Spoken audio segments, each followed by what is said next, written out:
working out this week because I'm saturated. But I went out with a friend to walk a little bit for the river. He was boozing it up. Yeah, I'm pretty sure I'm gonna get like a knee injury if I don't take a rest. So I'm doing it.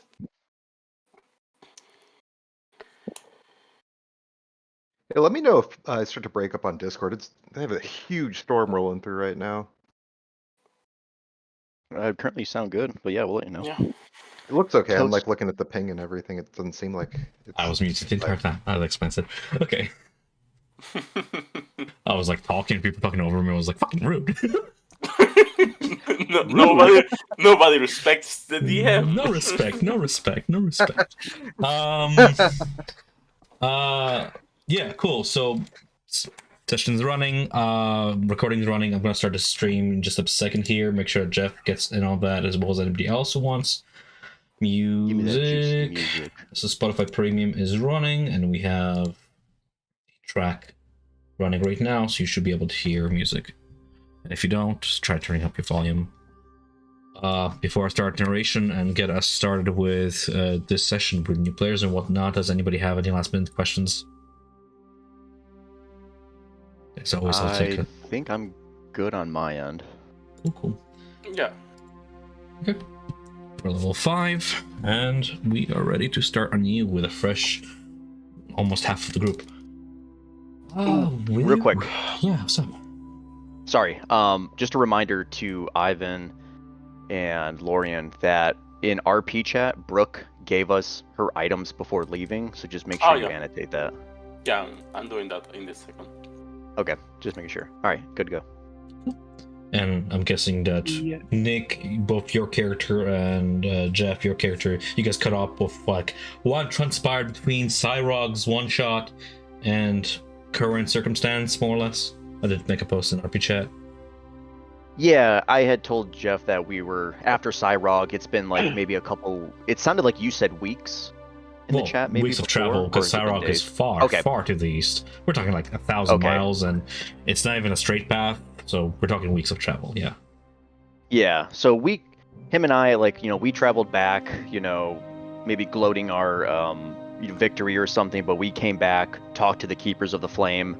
They had said a bunch of travelers are, through these tunnels and everything, why don't you go aid them? And then Jeff is up to speed on that. We went through the tunnels, we touched the obelisk. And we'll just pick up from there. Cool. Jeff, you have music? I do not, and I see a volume bar, but it doesn't seem to allow me to change it. Bottom right corner. I think you might be trying to adjust his. Is it this volume bar? That's the one I was trying to adjust. Yeah, that's the one on my screen. Yeah, directly below. Yeah. Yep, there you go. So it's fine. We're goddamn technology. It's funny to try to drag pixels. It's as long as we figure it out. Left. Yeah. Cool. Got it. I got it now. Yep. So, all right, cool. Cool. We have some immersive music then. I'll get started with Bo. Today was to be another just like the others. To be spent adrift amid stars and the sea of night. You look out onto that endless expanse with its uncountable lanterns filled with everlasting oil as they give due to light. To you, a misled, lonely traveler. How long has it been since you've seen home? How many decades have come to pass without a wrinkle upon your face to show it? You've spent what feels like an eternity in solitude aboard this vessel. A heavy price paid for a misadventure years ago. You tried finding your way back, but properly navigating this spelljammer proved impossible. Thankfully, your newfound psionic powers granted you the ability to interface with the ship's other modules, to which you owe much of your survival. Alas, the personnel transponder designed to teleport crew onto a planet's surface or otherwise to board another ship proved useless to you without some endpoint. And so it came to be your destiny to remain here forever. They say isolation is a lonely affair, but you've kept a good company. What with the squirming tadpole nested comfortably in your frontal cortex, or the dozen voices in your head and whatnot. You were deep in your own crazed ponderings when your thought stream was interrupted by a blip showing up on the Spelljammer's interface. I'm curious. This never happened before. The console indicated picking up a signal from another derelict Nautiloid vessel, like the call of a distant sister. Maybe this was just a hallucination, yet another cruel trick born of the creature squirming between your brain folds. Fuck it. What's the harm in trying? So, like pushing a button, you issued the mental command for the ship to lock onto the transponder, and then the transponder to lock onto the signal, its coordinates, like a far beacon. You took one last look around you, this place that served you as home for more than half your life, and you felt a compulsion to give it all a big old middle finger. Your eyes fell upon the lonely blip on the console, and, like a man standing on the cliff's verge, ready to plunge into the dark murk below to reach out for that distant light beacon, you jumped. What happened next is a blur. You awaken now to find yourself encased within an illithid pod. The air itself is thick with a foul mixture of smoke, roasting tadpoles, and the pungent, briny ammonia seeping from below, through the floor, the ground below. Through this swirling mist, 3 stout figures emerge, their forms gradually taking shape in the dim light of this place you find yourself. As I put us onto the map and let you guys take it away.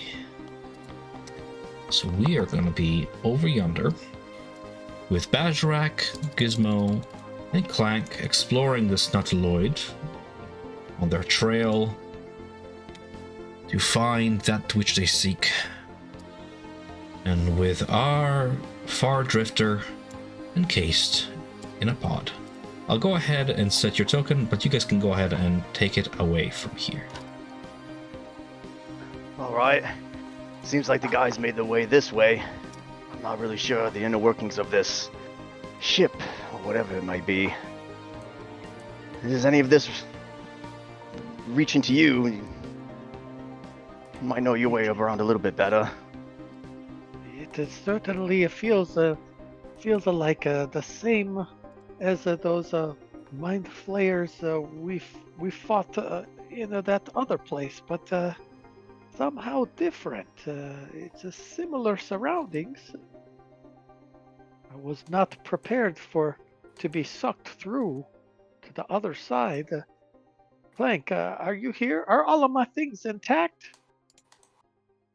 As he turns to his mechanical man, and Clank just holds out some bags.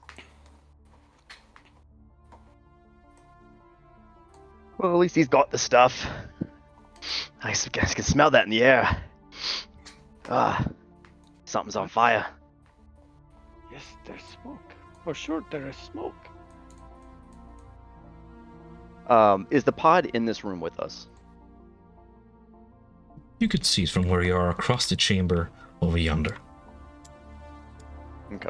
It seems that whatever creatures have been through this place, leaving corpses in their wake, have opened the various aperture-like doors made of meat or whatever organic substance that makes this shell ship.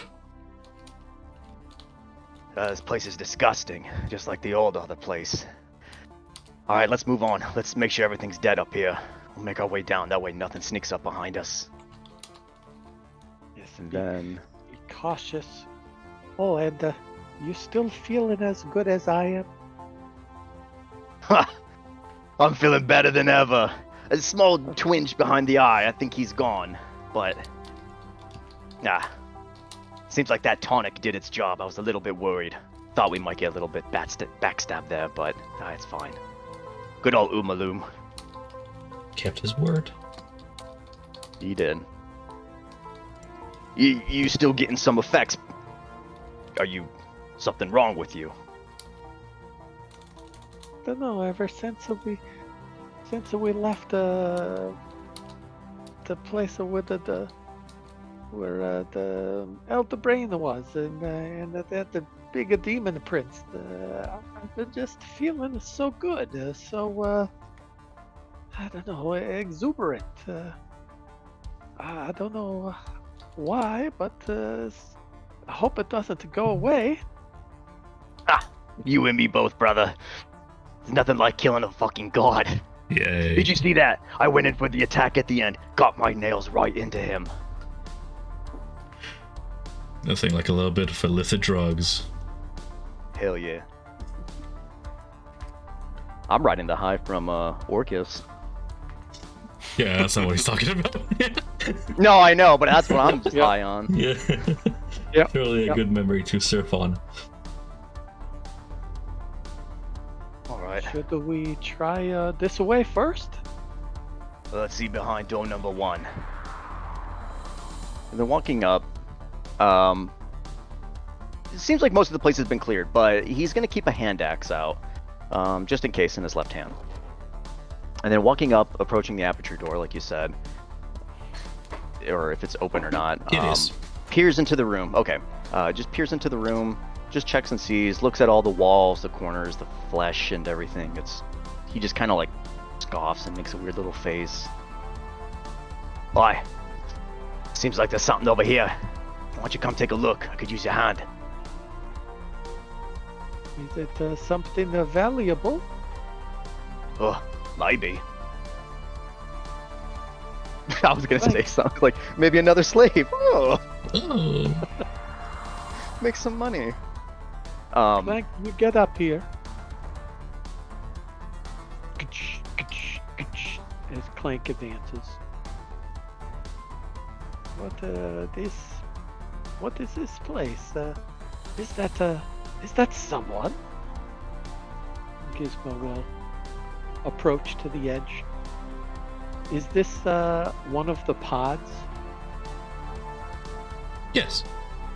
Yeah. Described it, yes. It looks like a little bit different from the ones we were in, but there's definitely somebody in there. So, Gizmo's going to try to wipe away whatever grime or dust or whatever from the glass and see if he can get a better look at the contents of this vessel. Well, feel free to describe what they see. Oh, you'd see someone that looks like a human, pale, gaunt face. Am I conscious in here? I am. I'm looking back out at them. Would I be? Yep. Okay. So you'd see me kind of like look quizzically, kind of squint my eyes a little bit, maybe cock my head and smile. Yeah, that's what you would see. Hi. Uh, Taps on the glass like hard with the back of his axe. Wake up! Can you open this? Is there some contraptions or maybe some other force field or something again? Gizmo's going to be looking around if there's any kind of console, lights, levers, anything like there were on the vats that we were in. There are. Not so much a mechanical console made of copper and iron like you're used to, but more like an organic piece of shell clutching on to this turquoise orb, translucent, eerie in color. The slab is coated with the same sort of qualith that your Eldrich tablets bear, meant to be interfaced with illicit tentacles. But what is more curious, you notice, that there is another set of such slabs on the inside of this pod, meant to be interacted with once metamorphosis has taken place to open the pod from the inside. But those runes, that qualith within the inside of the pod, seems to glow as if reacting to some psionic waves coming off the entity from within. just waiting for a command. I'm going to look down at these controls, and then I'm going to use Misty Step to get onto the outside if possible. Risk not. Touch that foul Eldrich contraption. You view the outside of the pod, and you can flavor your own spells. How does that manifest as you apparate from one spot to the other? Probably disappearing in blackish type smoke. Might look like tendrils or tentacles popping up on the outside, coughing covered in probably like mucus or something else equally as disgusting. Pop out on the other side. Do not be alarmed. Are you real? It flashes out like a ghost and it asks me if I'm a real? Of course I'm a real, and I'll slap my chest. And he's a real and he's a real too. What about you? You just pop out like a ghost. Excuse me. May I try something? And I'm going to reach forward and try to just poke you with my index finger, if possible. It's possible. Rule dexterity contest. Keep your poker to yourself. Excellent. You are real. Yes, do you know where we are? well, that's a little bit more complicated question. We were searching for a group of other adventurers when we mysteriously passed through some sort of portal? Vortex? Some kind of thing, and we ended up in the other room over there. They'll point over behind where the door where we came in. This is my friend Bazrak, and my name is Gizmo Gadgetoni, Professor Gizmo Gadgetoni, and this is my companion Clank. What would your name be? A pleasure to meet you. I am, well, kind of looks puzzled for a second. I have not had to think about my own name in quite some time. I think of myself as Self. I suppose that would do for now. Oh, you ain't got a name. Everyone's got a name. I'm sure I had one at some point, but it eludes me. All right. He looks at you kind of inquisitively. Well, I'll make it even easier for you.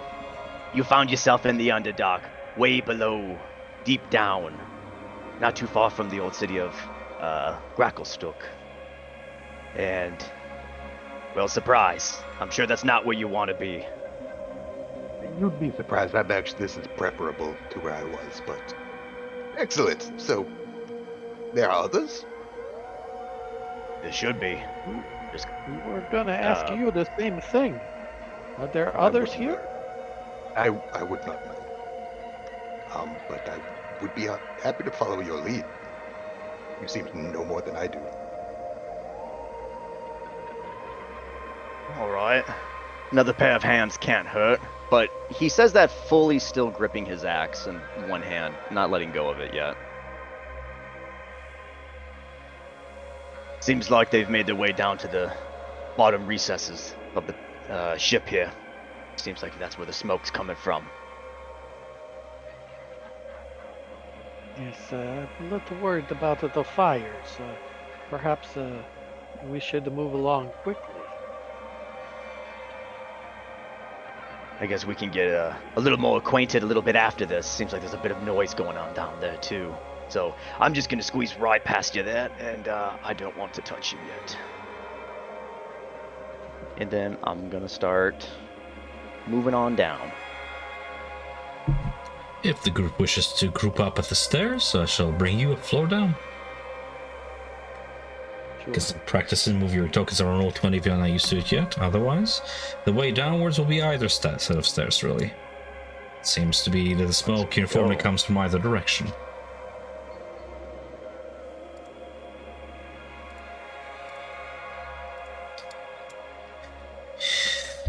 Okay, Jeff, I'm gonna just drag you over here if you're coming with a group.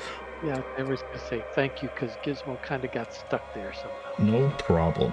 Vanish from one spot, and therein you manifest in the down of the stairs. As soon as I do a quick bit here, bear with me, please.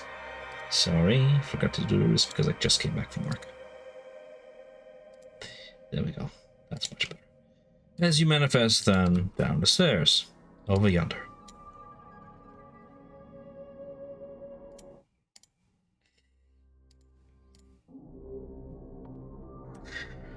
The chamber smoke grows more putrid and thick here, and you can see the source of it: green flame bathing 3 sets of basins that house a briny fluid of some sort, pickling within their contents these tadpoles, that some of them wriggling in the puddles beneath your feet, others have been burnt up completely. On the far side of the chamber, the source of the flame, some sort of a sorcerer or other caster, is incinerating a 4th basin. Behind him stand 2 individuals of medium height with 2 additional mechanical contraptions floating about. Again, guys, take it away as you meet each other. Well, it seems like we found the others. Hi! You! Way over there! With the sword! And he points to Eric. You the one we looking Eric for? looks behind him, and then he sort of and when he hears that comment, he sort of like hardens his expression, says, "Who you're looking for?" Looking for a man who looks just like you. Someone with a golden sword of some kind. Said he looked rich too from the above world. You look just like him. Keeper sent us. Said you guys might need some help. Ah, Keeper sent you. Yes, we could use all the help we need. The egg, it's just through that door. I'm surprised you managed to find us. Having to go through the obelisk and all. Ah, old Boz's nose knows. Just gotta follow the scent. Is that your name? Aye, my name is Boz. Bozarak Goldfang. Live right over in Gracklestook. And you must be, I think... Said your Eric. name was Eric. Yes. Eric Tay. Not too familiar with the Right. others, though. These are my companions, Isabel, Vasquez, and Dominic. Well, it seems like you guys have been doing a little bit of a cleanup around here, but it looks like you missed something up the stairs. Gives him a big, quick pat and maybe just a tiny bit of a push forward. Found this guy upstairs. Glazed right over him. Says his name is, Eric. Self. Well, I'm just happy to be included. Thank you. See, he's got like a big giddy smile plastered across his face right now, which is kind of unsettling. Eric Probably. looks surprised. He raises a couple eyebrows and says, "You let him out of one of the pods?" Oh, you just gonna leave him there? Yes. Sure. That's your prerogative, mate. I ain't telling you what to do. But, hey, maybe he fetches some gold coin back at the, old city there. I don't know. You're not Hey, by the way- concerned of him turning into an illithid and stabbing us in the back? I fucking hope not. Actually, we should maybe talk about that. Have you been infected? Do I need to worry about you? You better not have been infected, says Damek from the back, the handsome Genasi or the back of the group. Or Yeah, I'll burn you too. So hot. Yeah, you see him like silhouette himself as he shoots more flames. Oh, he's so cool. He's so cool. Wow. Damn it, calm down for a second while we're talking. No. Holy fire. We're gonna breathe in here, man. No, I'm with Dominic. The ship. We must destroy the ship.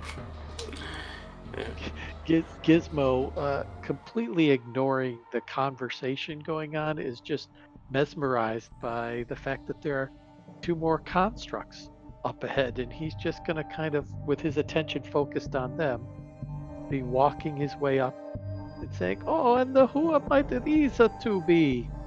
To give fairness and order of actions here, you did ask that you fella was he infected, to which the answer would be Maybe.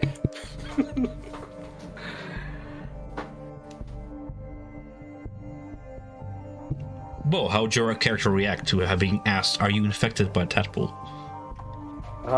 Yeah, just kind of nervously looking around like the meme. It's like, well, I believe in honesty, and I might be a little bit infected, but not in a bad way. I've got it taken care of. Everything is under control. Oh, shite, mate. You got turned into one of them. No. I haven't. Everything is under control. You see, I have made a deal with a fiend that is keeping the illithid at bay. Out of character. Guys, real he's quick. playing Which mind one is games. That's Bo? what they do. Is that him? Yes. Yeah. So, If I were to show a Having close up of heard the the individual you're talking response. to, the newcomer, it would be something like this. oh, cool. Perhaps a little bit paler with with a sinister aura about him, but yeah. And more smiley for what I got. Eric Yes, does not. I'm ecstatic just to be included in this group. It is wonderful. We're not exactly. I mean, technically, we should be meeting at a tavern, but this will suffice. I But foresaw yeah. this in a tavern. Do I have a tadpole in my brain? A little bit, yes, but it's totally cool. It's okay. Everything is going to be fine. Is that what the tadpole is telling you? No. That's what the fiend in my sword has done for me. You see, I made a deal with him. He keeps the tadpole in check, and I get us back to home. And maybe do some other favors along the way. We didn't really get specific about things yet. Eric sort of like shares a glance with Isabel and Damek. He's like, he does not look too excited about the reinforcements that they were sent, but he looks to Bazarak and Gizmo and says, "You've been traveling with him for how long?" Oh, we just found him upstairs, mate. They say it. We left him to die and they changed their Listen, mind. Time is a man-made construct. Don't worry about those things. Plus, it's just math. Two negatives cancel each other out. I'm good. You can fight other illithids with no issues. Problem. I actually hate them. That's good. That's good enough for now. Yeah, So for now, Gizmo and with will- your friend putting everything on fire, I can deal with that.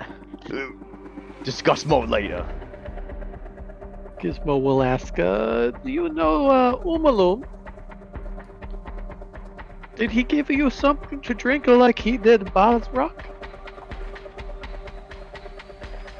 Oh, I don't talking think to he me? got that. What? Are you talking to I'm myself? talking to. The little Yes. So, rock gnome has asked you, do you know Umalum? And you think to yourself, Oh. have I really known anybody in the last 100 years? Yes, I doubt that very much. I can tell you one thing. I have not drank or eaten anything in several hundred years, so I can confidently say no. Well, if we get the egg, we're gonna go back and have ourselves a nice feast and some ales, mate. You're gonna love it. But tadpole thing, we'll have to talk about that still. I love the vibe of like, yeah, I haven't eaten anything in like 100 years. Cool. Well, we're gonna have lunch for this. I fucking love that shit.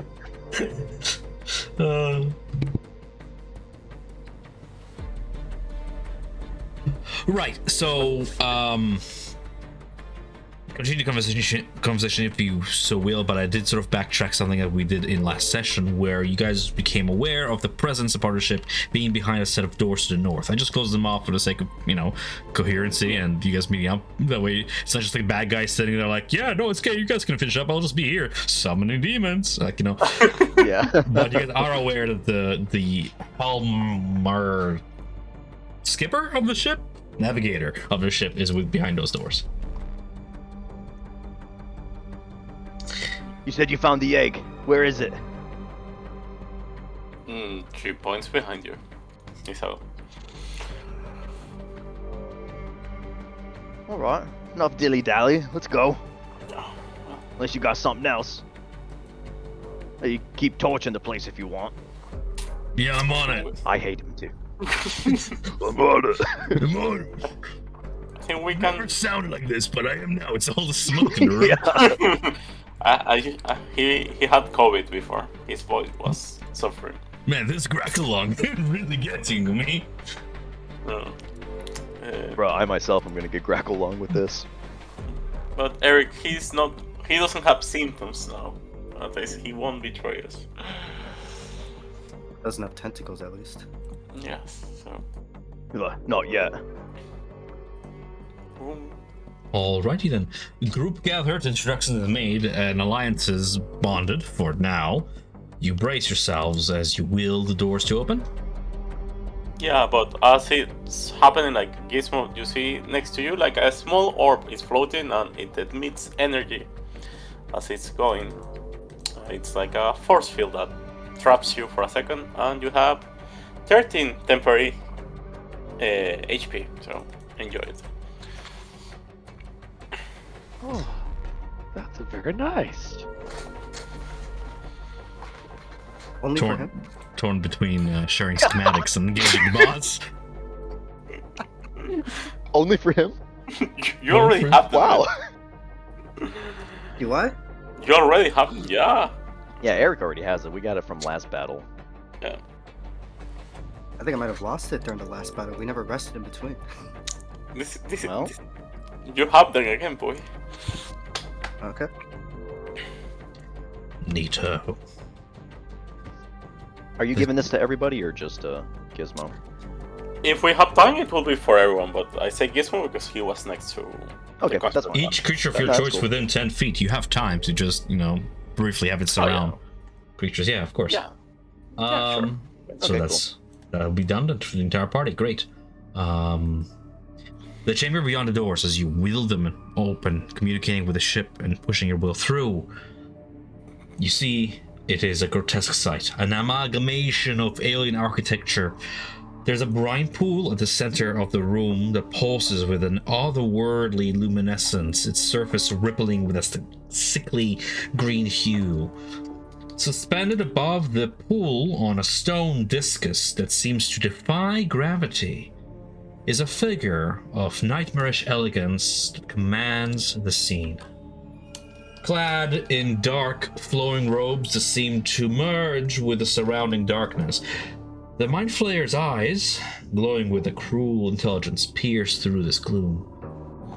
From below the pool, monstrous, undulating tentacles break the surface with a sinister splash, their grotesque form seemingly to rive with life of their own. The brine swirls as it shields an object at the very heart of the pool, a red dragon's egg. A discordant, gurgling cacophony emerges from the shadows as astral portals rend the fabric of reality, birthing gibbering mouthers that skitter across and writhe across the chamber floor, their mouths babbling, intertwined with the ambient noise of the ship's decrepit husk, creating this oppressive symphony of chaos. And in the silence of your minds, the voice of the Mind Flayer echoes, a chilling, cerebral presence that invades your thoughts with a sense of cold, detached amusement. Its voice is a smooth, resonant whisper dripping with disdain and a calculated confidence. Oh, quaint. The little heroes have arrived, scurrying like insects in the face of power, determined to contend with the might of illicit intellect and thwart the grand design. It muses, the tone rich with condensation. You sensed prod your minds like a cold larva burrowing deeper. How predictable, how pedestrian. I see you seek the dragon's egg. A foolish quest.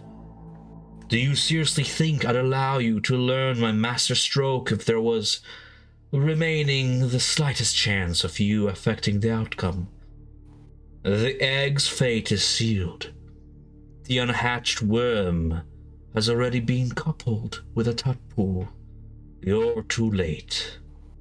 All you achieved by coming here is a choice of where you shall die. Behold my abominations, summoned from the depths of the astral sea. They will feast upon your desperation and despair, while I indulge in the pleasure of your ineffectual struggle. I will see you broken and scattered, or perhaps I shall let you live, so that you may see the folly of your struggle. My new elder brain dragon shall rise, and with it, a new era of illicit domination. As the Mind Flayer taunts and continues its swirls, and the words continue to swirl in your consciousness, its intent becoming clear,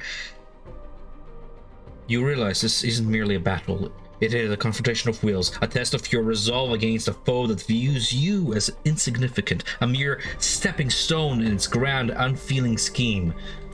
The chamber echoes with the impending clash of raw, untamed power against unyielding determination, should you bring it, as you prepare to face this fiend and thwart its dark, ambitious plan.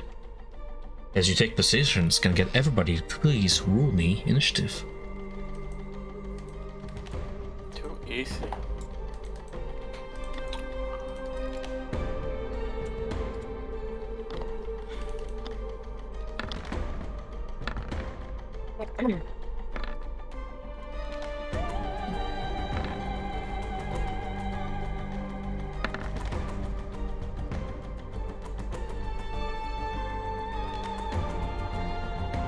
Badrak, what is your dexterity modifier?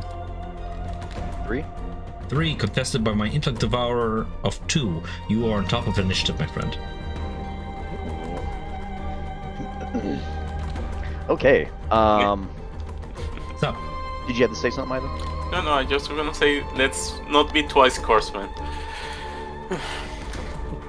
I'm going in. It's going to be hard to remember we're not level 10. I know. That's what I just looked at my health and I was like, ooh, I forgot. you got this. You have newfound allies. Yeah.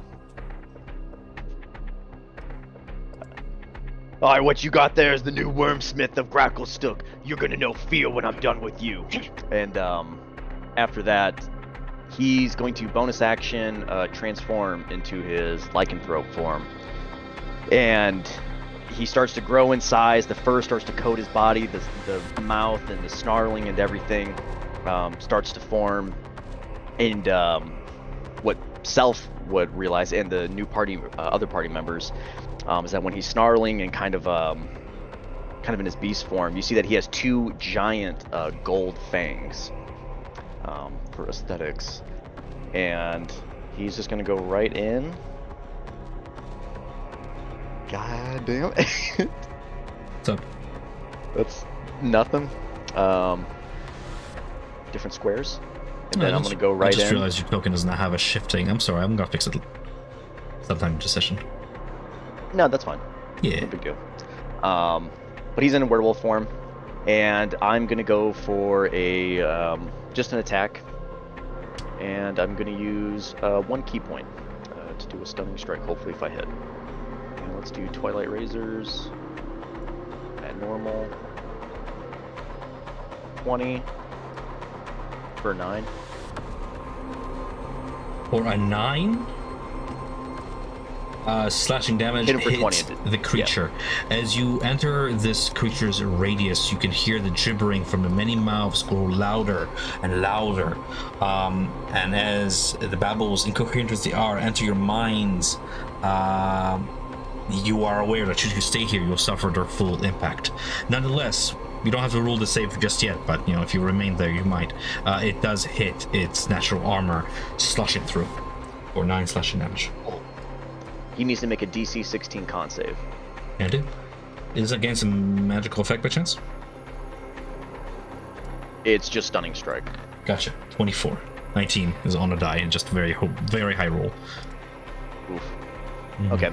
Then I'm just gonna go for the next part of my attack, another razor, for 19 to hit, 4 slashing. Strikes deep. Then A confident scream of many voices emits from the creature as you try and disengage from it. I'm gonna have you to make me a DC 10 strength saving throw. As you look below you, the very ground becomes aberrant, twisted, bent in reality and form, forming teeth around your ankles. Oof, twice cursed. You are at 0 speed, my friend. Until the start of your next turn. gotcha. No problem. That's my turn. It begins to sort of amalgamate with the ground around itself, trying to like clasp you in its grasp and pull you in. Alrighty then. One of those awful intellect devourers leaps forth from one of the nearby flesh strands, making the supports of his chamber. Skittering forth, it lunges toward Bajarak. I'm going to go ahead and open his sheet here. Bajarak, it's going to attempt to devour intellect. It's going to be DC 12 intelligence saving throw as it begins to momentarily hover up in the air, spreading its brain tentacles apart to form a psionic connection with you that zaps your mind for just a brief moment here. Saving against it, holding true, and I believe you have advantage being a Dwegar, but that saves nonetheless. It fails to sap your mind and goes in for a lethal strike with its claws against you, rolling a 11 to hit. I believe it does not hit your armor class as you dodge out of the way. The susurrations grow louder around the chamber as the mind flare speaks into your mind. This dragon will serve a greater purpose than a mere wormsmith to be enslaved by your kind. He will birth a new generation of my people. You cannot stop this. And with that, it is gonna go ahead and send out a psionic mind blast in a 60-foot cone that, if I measure it, it cares not about hitting its own creatures. So shall measure it with a cone tool real quick. Cone 45, 60 feet from itself. Toward Bajarak. Yeah, that will hit 2 creatures along with Bajarak. DC 15 intelligence saving throw against the stunning effect of its mind blast as instead of bursting through. Holding your mind still, it hits the other 2 creatures. I will rule it for them in just one moment, but that is going to be its turn as it maintains its position there, giving initiative to Eric. Eric is going to. Well, he sees Bazarak. He's infected with lycanthropy, and he cannot hide the shock from his voice. His jaw like actually drops a bit, and he looks a little bit. And then he looks from Bazarak to Bo. He's like, no wonder he didn't have a problem with it. But on his turn, he's gonna bonus action Giant's Might, and then.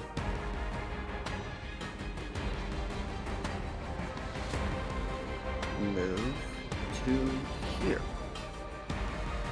Oh my god, you changed it from feet to meters? You bastard. Got him.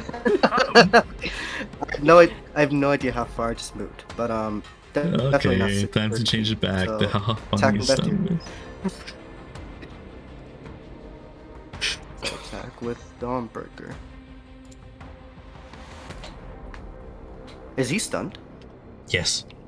You see the creature is reeling from the mind blast of its stamina. For 21 damage. And then extra attack. For 18 damage. As you slash away at the form and begin to break apart, you can see pieces of itself begin to land near your feet, and where they land, they quiver as if alive for just mere more moments, and spread onto the floor to amalgamate it and corrupt it at your feet. Can you make me a strength saving throw, please?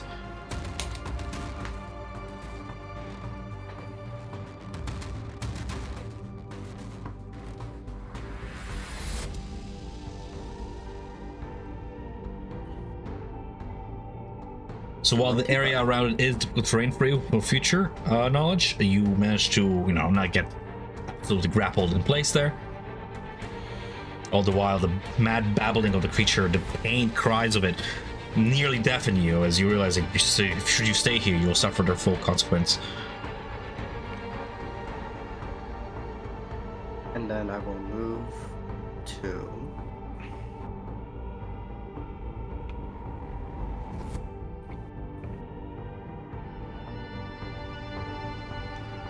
here. Mm-hmm.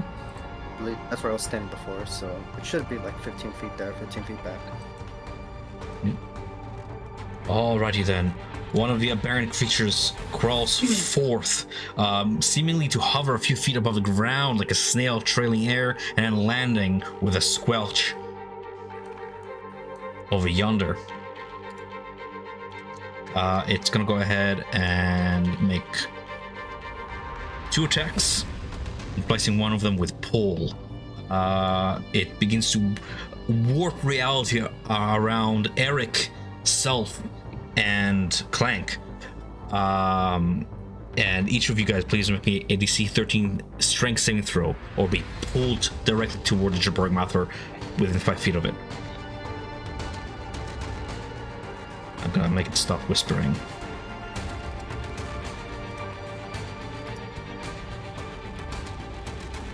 There we go. Self, you are pulled toward the maw of the gibbering mouther. And Clank? Did that roll or not? It rolled... Yeah, it rolled natural 20, yeah. Excellent.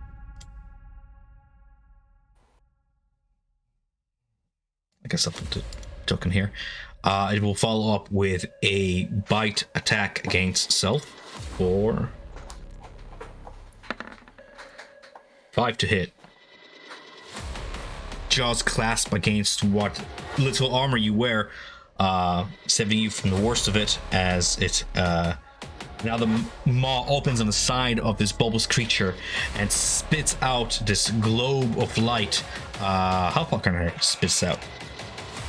15 feet. It's gonna be toward Eric. Eric, make me a DC 13 dexterity saving throw as you see this glowing globe of muck speed towards you, beginning to emit more and more light as it travels through the air until it becomes blinding. Failing to avert your gaze just in time, surprised by it flashes, blinding you.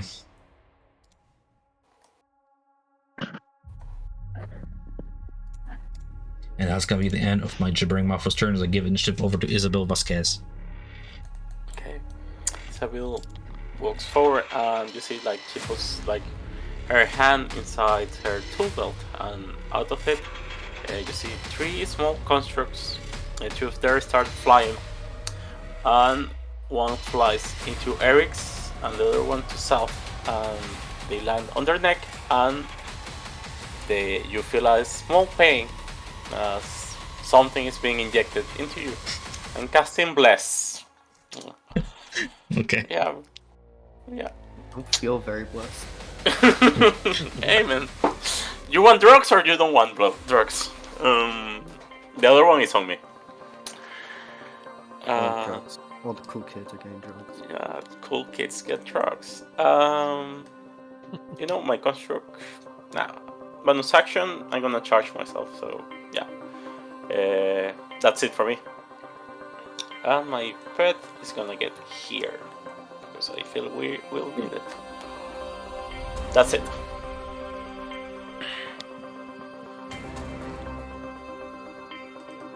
Alrighty. Second Tug Devour rushes forth, skittering on its little legs like a rat across flesh.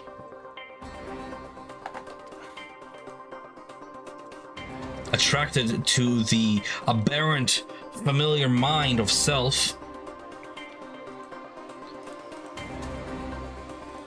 it makes a claw attack against our newcomer here. Just waiting for it to roll. Anybody else's roll 20 lagging for some reason? It's been a little I'm slow. fine. I turned I turned off the animations on my end. For me, it's okay. I'm alright right now. Somebody roll me a d20, add 4 to it while I restart roll20, and that's gonna be what it's gonna be to hit the AC of self. 13. 13. Does that hit self?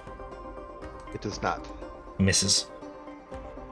Eric, it's gonna be an intellect devours devouring attack of intellect attack against you. There we go. Place it here so when it moved. Oh my lord. It was definitely a lag on roll 20. It didn't even register when I moved it. Intellect Devour is a save of 12 from Eric. Oh no. Versus the very scary effect. You guys already know the drill. Get rid of these creatures as fast as no. possible because Inspiration on that. go for it. Thank you. Well, don't thank him just yet. He's a DC 12, but you know. Oh my god! That happens. Oh, As you take 2d10 psychic damage, totaling a total of 11, you are how far away from Gizmo and his little contraption that makes you vulnerable to psychic damage? You take 22 psychic damage. Yep. wait, what? Wait, who's I that? gave you guys a from? week to figure it out. I'm talking about this little contraption carried by Gizmo. Okay, Just not to be coy Okay. about it. thank you.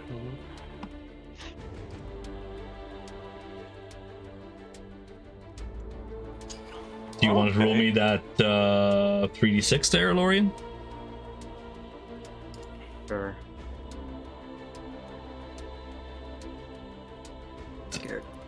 You roll two naturally. You roll it. Oh no. What's your int? That reduces it to 0. Oh, not again! You're only the beginning of session. What do you mean? What do you mean? All right. Unlucky. Does your giant smite last through stun?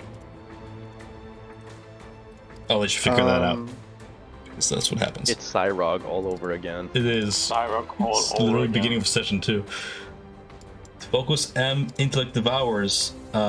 With Gizmo on deck, I have one last Shivering Mother facing off Bajarak in the corner here, but it is stunned, so it's missing its turn entirely. So we have Gizmo. Right, Does last move stun. Yeah. damn.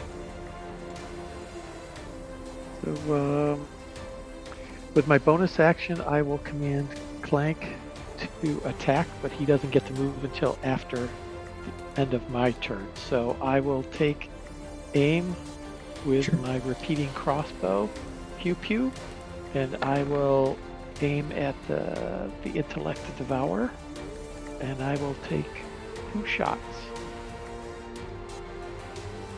Recalling upon your combat experience from before, you're hitting a squishy piece of fleshy brain with an arm class of nearly 12, so let's see if you can finish it off in one move. After all, it is your guys' specialty. As you take aim, meanwhile, this creature over here roars as it shakes out of its stupor. Sorry, I had to. I had to equip it first. Yeah, no problem. First shot. First shot does not hit as it leaps out of the way. Your bolt sinking into the mushy floor of this Nautiloid. The second shot hits true for how much damage? For 8. 8. And this is piercing, right? 8 piercing, yes. So it is vulnerable to it, Is, being a squishy little brain, reducing it okay. to a bloodied state as you nearly pin it to the floor. As the magical bolt slams into it and then immediately dissipates. The bonus action to commanding Clank to get up there and attack, he's going to move up. Kadoosh, kadoosh, kadoosh, kadoosh, and he's going to use his force-empowered rend and try to put the Squish beat it. down on the squishy little brain. Hammer down. Come on, come on. just gonna use the attack on his sheet.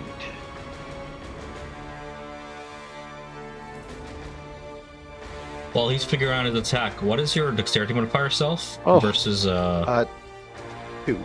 2 versus the gibbering mouthers? I don't know if they're very dexterous actually. I think they have an actual -2 modifier. Yeah, no, you're beating them, so you're on top of their initiative. The attack Ranks with a crit fail. Unfortunate. As he brings his steel fist down, boom, on the ground, missing the squishy brain. The squishy brain is fighting for dear life, trying to you see it begin to tether itself to the floor and begin to seep a little bit of essence from the ship itself as it fuels itself with vital essence to maintain itself alive long enough to flee. But perhaps it is too late. If that will be their turn, we have Self on initiative. All right, so looking around the room, seeing what's going on, I think what I'm going to do is I'm going to cast the web spell, kind of flavored as illithid mucus, and I think I can hit these 3 across this line. Yeah, how big is it? 20-foot square. So we've sourced from here, 20 foot.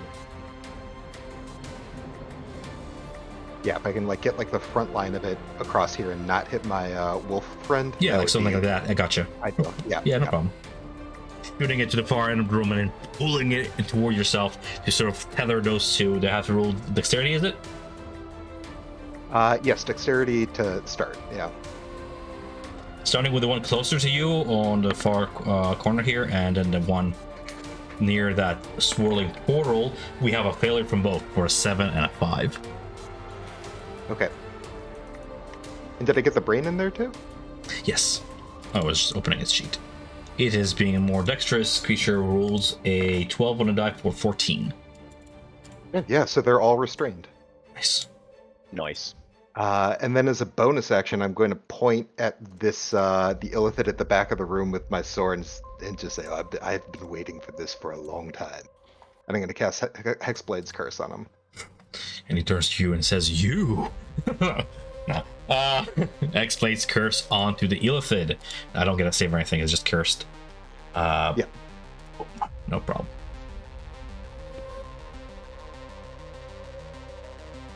So, as you're maintaining concentration on Hex, is it concentration? No, the web is. As you're right, as you're maintaining web concentration, I'm gonna place a little token indicator. It looks like a little thought bubble. It's what we use for marking concentration. Same as we use this for bloodied or whatever. Cool. So end of turn. Wait, yeah, I'll stay there. Yep. The brain's still up. The intellect of still up. Right. The only thing I'm gonna have you roll against is a DC 10 strength saving throw against the aberrant ground effect of this gibbering monstrosity right next to you. This is against being sucked into the mud-like floor. Oh my gosh. Yeah. Guarding their master, they restrain you there.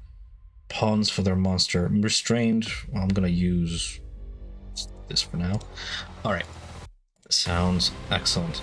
Then we have the gibbering mouth that is restrained and is stunned, so it's losing its turn and just keep buying you guys time by rolling intelligence saving throw. This is gonna be DC 15 intelligence.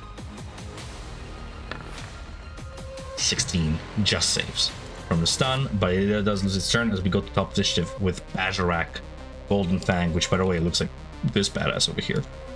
We're gonna have Nick take his turn then. I got you right where I want with you. I've dealt with you before.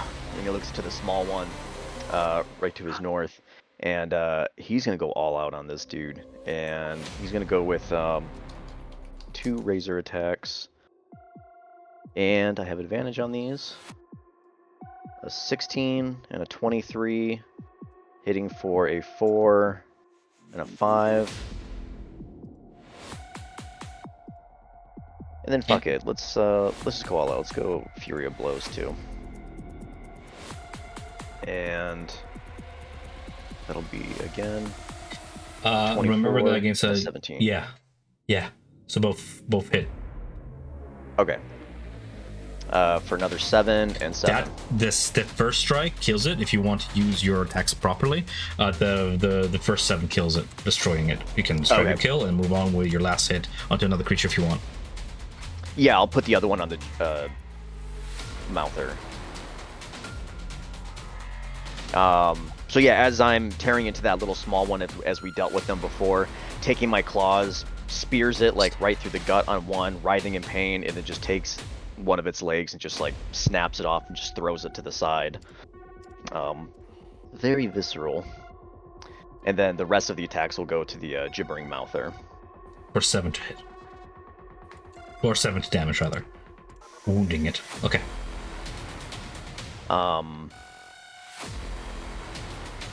And because I'm in difficult terrain, is that an action to move out of? It's just cost double your movement. Essentially, every foot of movement is 2. I got movement for. Yeah, I got movement for days. So then, yeah, I'm gonna come back a little bit. 15, 30. That's perfect. I'll come back here. Mm-hmm. And that'll be my turn. Sounds excellent. So I fix your initiative real quick because you had a new token there. I just want to show off your lycanthrope self. We then have the Intellect Devourer who's dead. I'll take his turn. Vash, the Master, the Illithid Master will take his turn then. So I take a quick glance at what I have in my arsenal. No longer do I have legendary actions, but I still have some spells that I can use. The range for slow.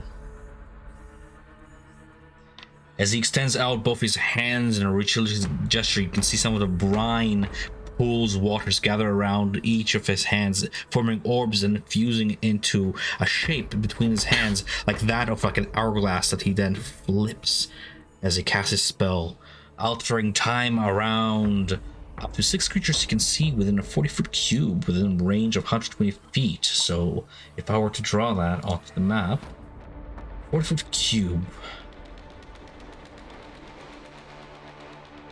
hitting his own targets as well. So this is going to be everybody that he can see. I'm going to say Gizmo, you are behind enough coverage to be not seen by him. Everybody else, though, you're within line of sight here. Is that fireball? No, it is slow. Move spell. Which is I'll tell you what it is. It doesn't show up there. It is a DC 15, and then whatever save it says there, which I believe is Wisdom. Wisdom. Against the effect of a slow spell that takes flavor-wise the same effect that was that black hole-like effect I described in 12 Sarg one-shots, a coalescing black mass at the center that draws you toward it.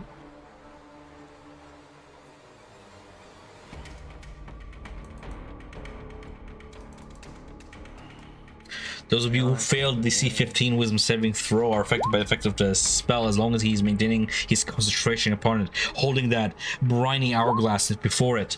An effective target speed is halved. It takes -2 penalty to its AC and dexterity saving throws, and it cannot use reactions. On its turn, it can either use an action or a bonus action, but not both. It cannot make more than 1 melee or ranged attack during its turn.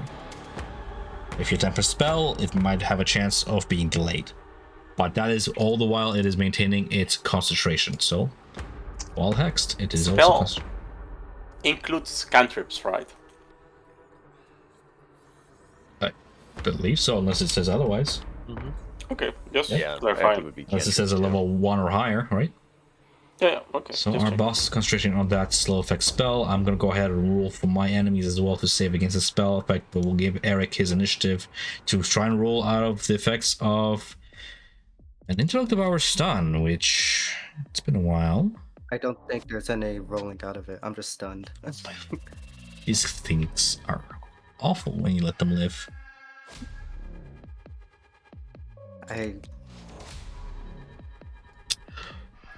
I'm going to introduce like a death saving throw. Roll me an intelligence saving throw. If you roll natural 20, I'll allow you to have like a +1 to your intelligence. And other than that, I'm going to do something else to get you back in this for a cost. if we remember the... Oh my god, dude. To be fair, it is an intelligence saving throw. I was just looking for natural 1, but it is funny. It's for natural 20, rather.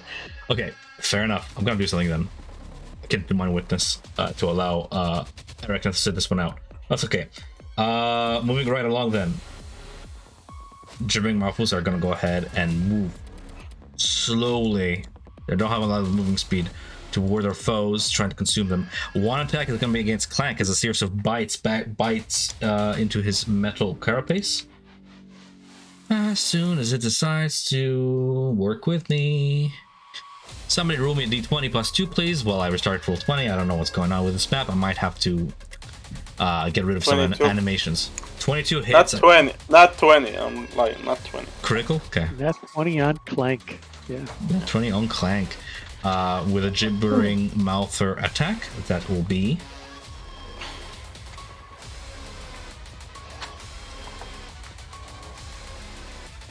really? Ooh, it's a lot of. That is a lot of damage. I should have been using that all along. Critical, eh? I kid you not. 10d6. It's a lot of damage. What? Oh, Yeah. 10d6? On What? A critical, mind you. For a bite? For a bite? Bites. 5d6 Shit, is the Crit though, too. yeah. Well, to be fair, they have like 10 feet movement speed. It's like one of those creatures you just don't end up in melee with them. But it's okay. Does Clank still have HP after 36 to damage? No, he does not. He is down. Did he has the 10 HP? 13 temp HP on Clank. Does he survive? Yeah. I don't think we added it to Clank. Well, Yeah, it was applied. So if you did the to defense, everyone. yeah. Okay, so then he is still up because he hit 31, and I would be 44. That's a saving grace. So he's at 8. That's a saving grace. Okay, so he's at Alrighty 8 then. Yep. Isabel, right before your turn, can you make me a DC 13 strength saving throw as the gibbering mouth then turns its gaze towards you, and as the iris sort of becomes like a full black moon, it begins to sort of bend reality and pull you toward it, unless you can resist. 12. 12. You're pulled within, like right behind Self, just because you can't end your turn up other creatures, right behind Self. But then you start your turn there. Okay. This is not looking good. I am gonna do something on the next gibbering mouther turn to try and get Eric, our tank, into this to make it a little bit more fun for him, if he's willing to pay the price of madness. Okay, I'm gonna draw the gun out, put a bullet out of gunpowder, and aim to the intellect devourer.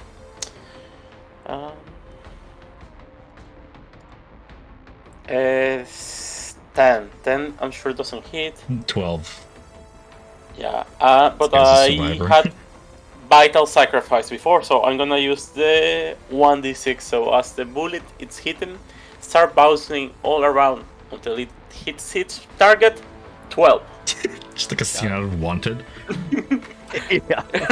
What the damage? So 9 piercing. That's more than 5. You destroy the creature, and that's the end of that. Intellect Devour. As the severance of mental assault severs, Eric will get a chance to shake out of it in a moment here. Isabel, do you have... Yeah? I don't have movement left, right? Like. You have your full movement if you succeed on that DC 10 strength saving throw against the barren ground. Yeah, and I'm slow, so I cannot do bonus actions. Yeah, I'm done. Right. The strength saving throw against the barren ground, though, because if you succeed on the C10, you still have your 15 feet of movement. I can do it again. Okay. Yeah. The first time you did against the pool, this is against a barren ground. Okay. I'm just changing it up to allow some action economy here. Yeah, so you still have 15 feet of movement as you move through difficult terrain while slowed. I'm gonna say 10. I know it's 7.5. I'm gonna say 10. Just because what's the difference of 5 feet here? As you do that, I'm gonna have the wounded gibbering mouth for here. Hungrily approach a struggling Eric. In its dying restrained. state. He's He restrained. can't move. Oh, it is restrained. Well, So at the start of his turn. Oh, yeah, that's right. What is that, strength? No, it's Yeah, strength. strength. So, I rolled an 18. yep, that beats it.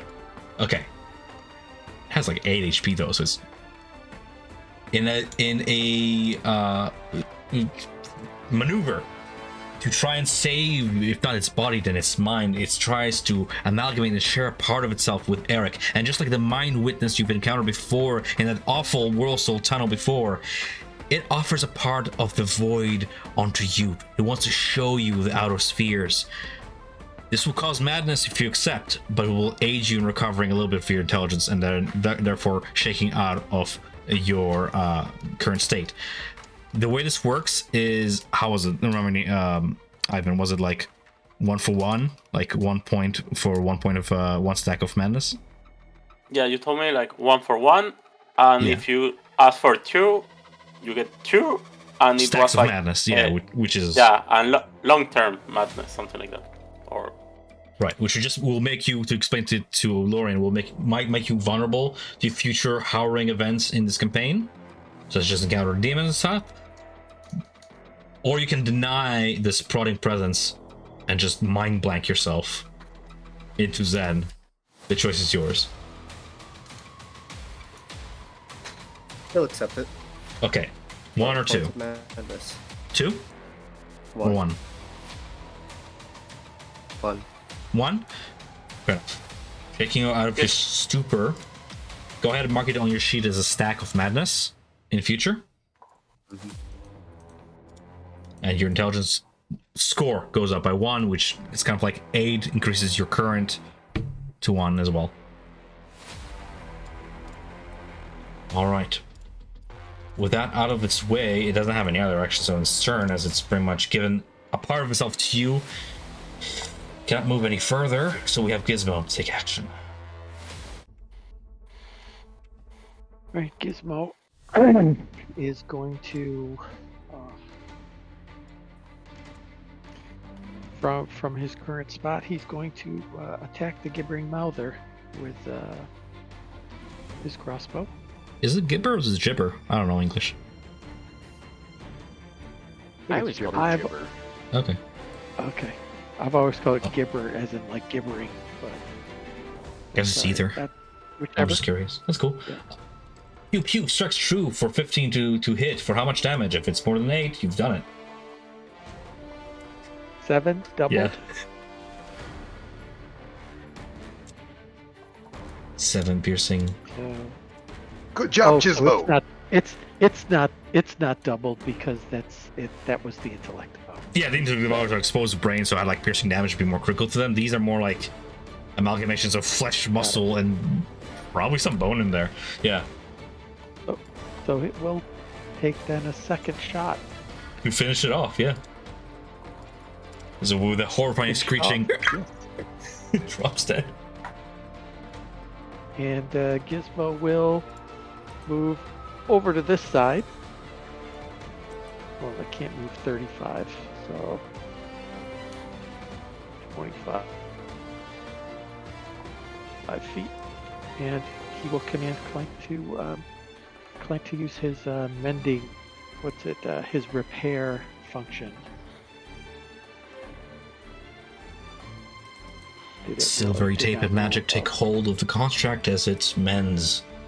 If that'll be the end of your turn, we have self in action. Am I restrained now? So, a barren ground works like this. The gibbering mouther envelops their surroundings in a shifting reality. The area within 20 feet of them is difficult terrain for other creatures, and each creature that starts its turn within that area must succeed on a DC 10 strength saving throw or have its speed reduced to 0 until the start of its next turn. Okay, so strength throw first. Yeah. Which is essentially a grapple, yes. Right. Yeah. Okay. That's not an action or anything. You just get it, right? No, you just get it. Just save. Yeah. So you have your full movement within difficult terrain. I'm gonna move over to here. I can still see him through this doorway, Mhm. and I'm just gonna lean over and whisper to this thing, gibber back at him, "You should run." And I'm going to cast Dissonant Whispers. Nice.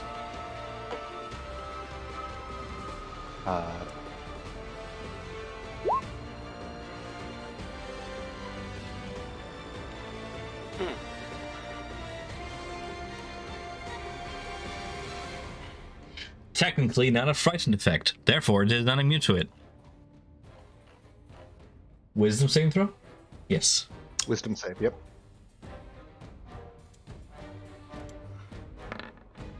I rolled a nice 2.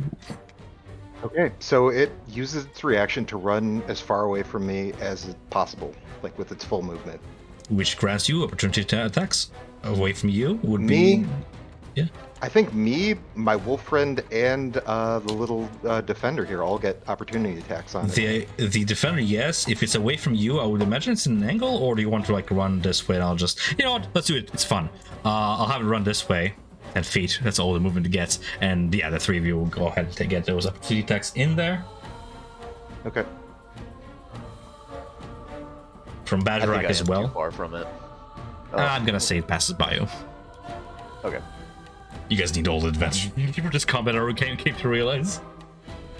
I did not realize that Eric was gonna get hit by -12 to his intelligence turn 2. So if you manage to hit it for 6 slashing damage, I don't lose much. Anybody who hit above 11 against flesh AC, which is all of you, have 11 plus 6, 17 plus a force rend, I believe misses, unfortunately. Misses, yes. Unless you have wounded the creature as it flees away, and takes 3d6 psychic damage. Did you roll the damage? I think Yeah. it rolled, 10. So. And then I hit it for 11, too. Yes. All that has been implied as you have bloodied the beast. What do we have next? I guess I'll Yeah. take some cover behind this corner then. Sounds good. Gaining total cover from every creature across that wall as you hide away there. We have the gibbering mopper over yonder, unstunned but still stuck within your webbing, attempting a strength check, which is d20 plus 1 on my die, for 12. Fails. Fails. Still restrained within the webbing, there it remains. Do I have any ranged? Yeah, these guys really suck in melee with their bites, but ranged-wise? That's its action to make the save. Yeah. So it loses that. I'm just looking at any bonus actions. It doesn't even have any ranged bonus actions. So it loses its turn altogether as it's stuck there struggling. Badgerak. Alright, stepping up, smelling blood in the air. He goes for kind of like a leaping pounce. If he's able to move and get through all that goop. So first, let's make a, you said it's a strength? Strength DC 10. Strength. If only you were raging. Yeah, I don't have rage. 16. Alright, I'm good. Still got full movement. Goes for like this pounce on his back leg. Baldur's Gate thing Yeah. where you jump first so you don't get affected by the difficult terrain. Yeah. But I'll go with that. Leap. And then I'm gonna go with 2. Yeah, let's go with 2 Twilight Razor attacks, and we'll do. These are just normal. He is not affected. A 22. Ooh, And natural 20. 26. A 5. 10, 17 total. The creature teeters at the edge of death's door. Okay, fuck it. Let's just do it. I'll do a Sorry, well, Yeah, fuck it. Let's just do Fury of Blows. I'll just end him. Fury slashes. And then just going through that rage of the werewolf form and just kind of giving in a little bit to that beast side. He just goes for like these like crushing, bludgeoning strikes. 25 and a 16 for 9 and 8. 17. 17? Yeah. Almost a perfect lethal. It's shreds of it remain as it gives very little fight back at this point. Just trying to bite and nibble at what little semblance you cling on with your claws to it. All right. And that's my turn. No problem. So Valsh is still maintaining his spell. You cannot cast any other. The Illithid cannot cast any other concentration spells. I break out of the slow. I don't know if anyone else have it. Okay, I was not affected. good. Eric So is still slowed. maintaining that, all his spells are almost all his spells, but one are concentration, which is good for me. I don't need to worry about that. He does the Thanatos bit where, like, writhing on his discus and across the pool on those tentacles, he just kind of grasps his fist and says, "Fine, I'll do it myself." And I'll have him then fly 30 feet across the pool.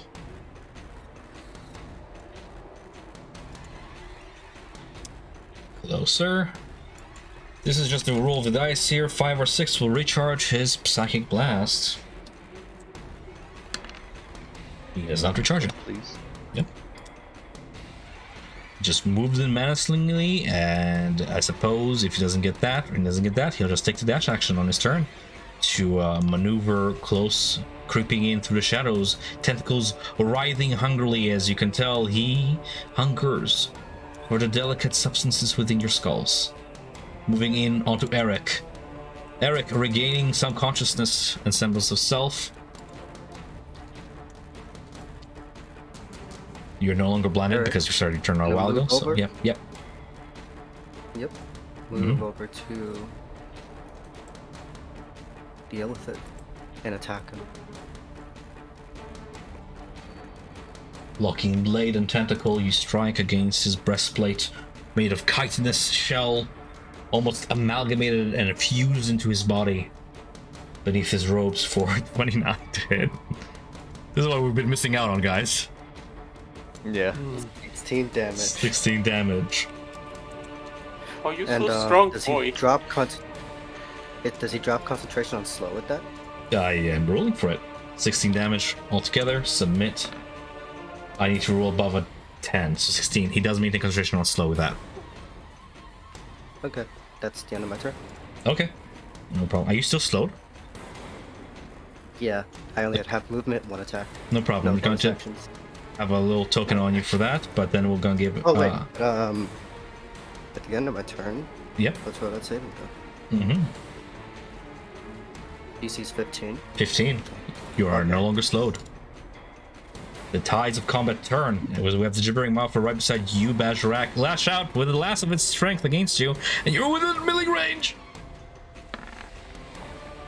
It's a 16 strike. Fail. Good. I'm just gonna roll damage to see how much it rolls. Yeah, see, when it's not critical, it's not that scary. All right. So seriously bites don't bite through any serious parts of your furred body and armored self. We then have You're gonna have to do better than that. Okay.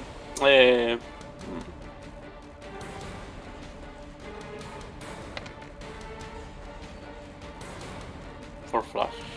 I'm just rolling to see if it manages to like gather up enough of that glowing saliva to spit another blinding spittle. Okay. I'll aim to the Mind Flayer. Or... You know what? Like the one next to Bass. I'm gonna aim to that one with the gun and shoot at it. Fireball. Pierces Does a soft 15 flesh. hit. Mm-hmm. Yeah. Killing it. Yeah, he gets incinerated. And as I get closer to Eric, he feels a pulse of energy as he gets some temporary HP. And also do I. As the Crank 2. shield protector takes over, nice. So Eric, Crank, and I. Let me see if Bas can also get it. No, Bas cannot get it. Meanwhile, your bird is just taking a bird bath over there. He's doing transforming. He's hunting tadpoles. From the back of the battlefield, you just hear Dammit go, "I got this, guys. I'm almost. I'll show you up in a second." Gizmo to go. So that was 13 temporary to 12. to clank. 12 this Oh. time. So, okay. So you only take the higher. So if you lose some, you get 12 maximum. No, not more than that. Got it. So, from this angle, I'm gonna have to probably move into the room for me to see the mind flare. So,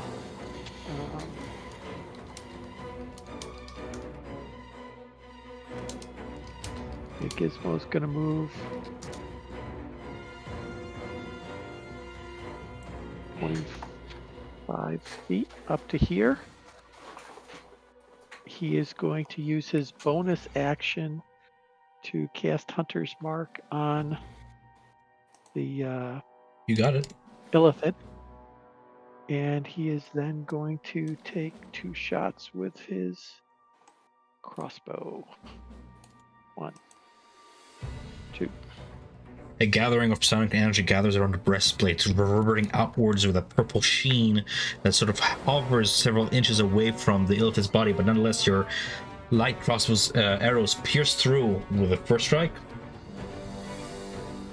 and the second strike. Twice, but... Mm-hmm. All right.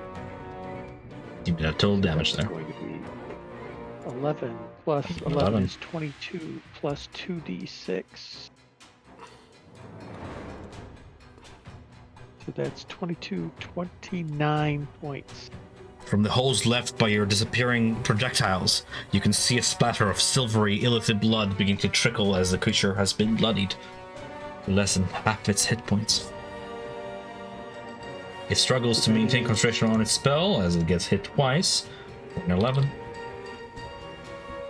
And an 11. Boss of maintaining concentrations. Okay. Oof. And that was my action. That was my bonus action, my movement, and my action. So that is my turn. Self. And Clank does nothing but dodge. Mm-hmm.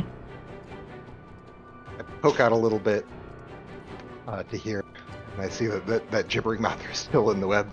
Damn it.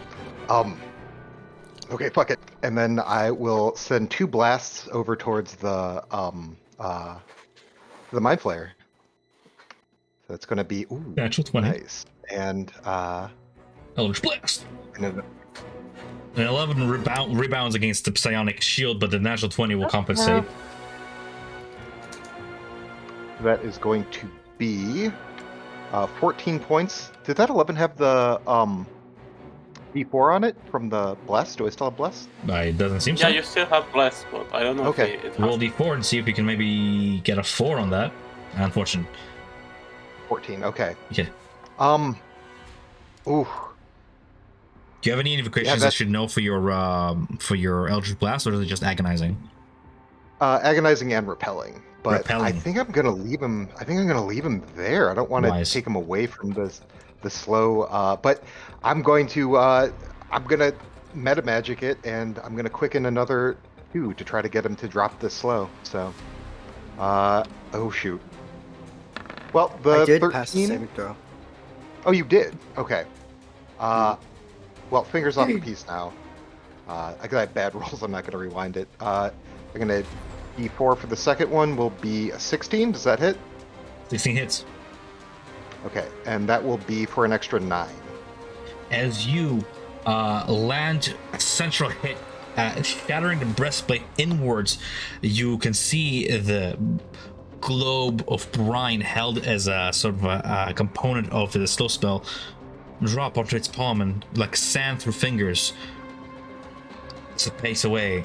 He looks down onto the now broken mass of concaved in chest, gasping for air. He is reeling here, and as the platform upon which it hovers begins to slowly drop onto the ground as he loses grasp on the psionic manipulation of it, the creature he has summoned unsummons in a vapory green and purple smoke. The writhing tentacles over yonder above the pool begin to slack and drop as if writhing dead as you have slain this creature. With a final rasp, it whispers something foul in its deep speech. A cry out for its people. And a failure to achieve the grand design. And then it is dead. As it dies, you can see like the color begin to fade away from it, kind of like when you see a calamari sort of die off and all its camouflage drains away. Same thing. All the darkness drains away. Nothing but a pale shell remaining. We are out of initiative.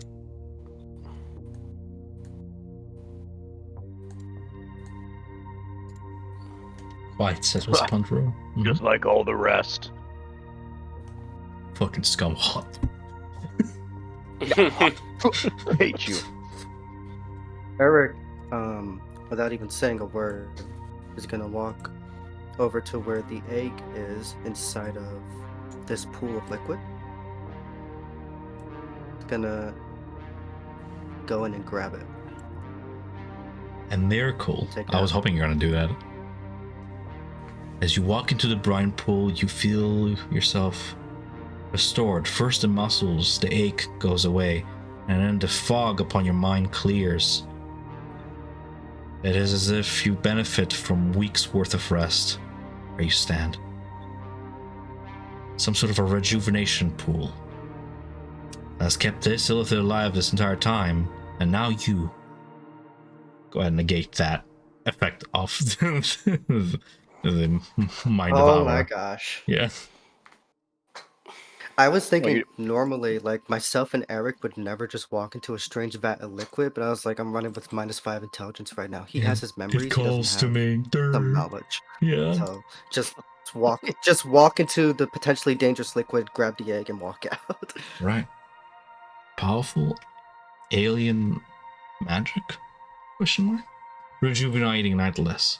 Should you walk into it, you'll benefit from the benefits of full rest, guys. As evident by what has just transpired over Eric. Whew, Yeah. Eric sort of. Yeah. Eric sort of gets a feeling of like almost like returning to consciousness as he looks down at himself around him, and he tells the others, like, this pool, it has restorative properties. I can remember again. I can think again. I was. Oh, I thought you lost your Gone wits for a for minute good, there. mate. Me too. Oh, that's all right. We all falter at times. It's No so- big deal. It was so strange. It was like I was in one of those.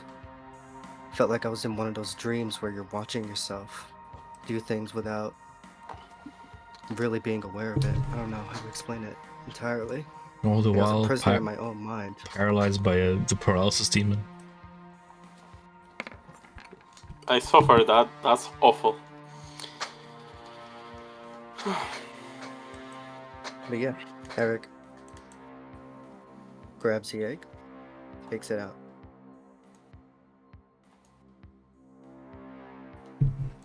Ugh. He said No, that this bath ain't too bad. Yeah. Go ahead. He's- that he said like the egg was compromised. Yes, he said that that was the tadpole put inside of the egg. If, can I check the egg to see if there is any signs that it is Yeah, I get being you. transformed? Go ahead and make me a medicine check. Medicine check. Yeah, to check the status of the egg, its contents within. As your hands sort of grasp it, it feels cold, unnaturally cold to the touch. The dragon's egg should not be this cold, not a red dragon's egg for sure. But something within does stir. Wormling. The egg is quite heavy, which is to be expected, but made even heavier by an almost fully developed wormling. Whatever magic that has restored Eric's fortitude, both mind and body, has also escalated the incubation period of his egg. With a 19 medicine check, you can tell that the wormling within is alive. But holding it to the light of the pool and seeing, like, sort of, like looking at an x-ray at the outline of it, trying to gauge whether it's, like, you know, tumorous or otherwise, you know, corrupted beyond repair. You see nothing wrong with it. Not externally, at least. No writhing tentacles or anything. You can hear and feel almost heartbeat as you hold the egg. And even now, in Eric's grasp, it begins to grow warmer. Now, to safety away from this pool. It may yet be how's he saved. looking? Hmm? Shouldn't be this heavy at this time. It's almost hatching. Seems like it has a tadpole in it, but there's nothing wrong with that, right, guys? Oh, you jumping the gun there, mate. I don't know. We can discuss that later, but maybe the keepers can find something to get rid of the transformation. But if it's not the case, it will need to be destroyed. Oh, wait a minute. That's the next great wormsmith right there. Take it to the keepers first. They'll know what to do. As long as we bring the egg back to the keepers, we've done what they asked them of us. We can tell them about the tadpole as well. It's up to them whether they want to destroy the egg or do something else with it as a result of the tadpole. Bye. That's all right. Can That's what I we try to said. Yes. communicate with the tadpole with telepathic speech? Sure. Can you... Oh, thank you. I already posted it. You can form telepathic connection between your mind and the mind of another. As a bonus action, choose one creature you can see within 30 feet of you. You can... I'll allow it. You can... And the chosen creature can speak telepathically with each other while the two of you are within...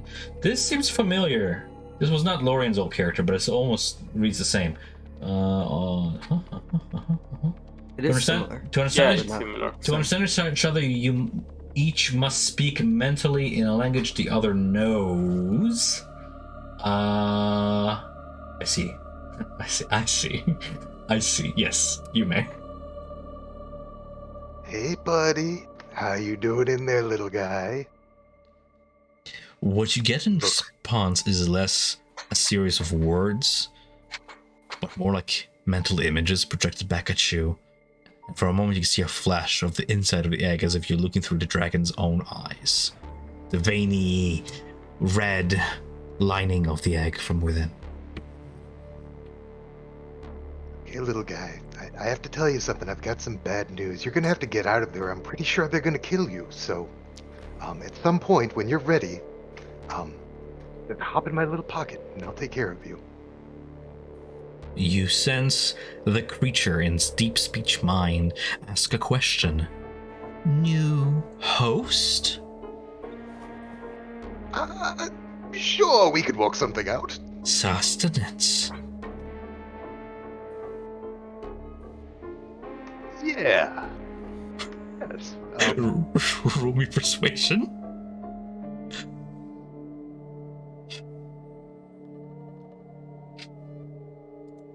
Here we go. Yep. 22. Oh my word. Eric, or whoever's holding the egg, you begin to feel the weight of it shift a little bit. And then through one of its pores, because it has some, it's like a scaled egg, from one of the cracks beneath the scales, a albino maggot crawls out, looks at you for a moment, and like a lamp ray with a circular mouth screeches out at you, which, with the telepathic connection, you can tell that it is hungry, seeking host, promise, sustenance, one of yes, sure. us. Yes, Of course. something of a bond with you. Yeah. We will be perfectly fine. And I'll take out like a water skin or a vial or something like that, and I'll use shape water to grab some of the pool water. Which I will totally and I not will forget make it... that it's in there, not drink by accident later. Yeah, exactly. And I'll make it like a little aquarium until I figure out what I want to do with it. It's like, you'll be fine. Everything will be fine. All right, then. Stings, foreign environment, dying, lies. You can sense it's in pain, swimming in plain water. It needs that briny goodness. No, I'm using shape water to take some of the brine Oh, water. gotcha. And I'm gonna make it a little aquarium. You'll be fine. Cool. You're being dramatic. You're You can being figure a out what to little do with that later. Cool, we have one of these one again. I squished the little bastard. Well, all in due time. This might be useful later. You might be useful, Avery. You can talk to mind tadpoles, as it turns out.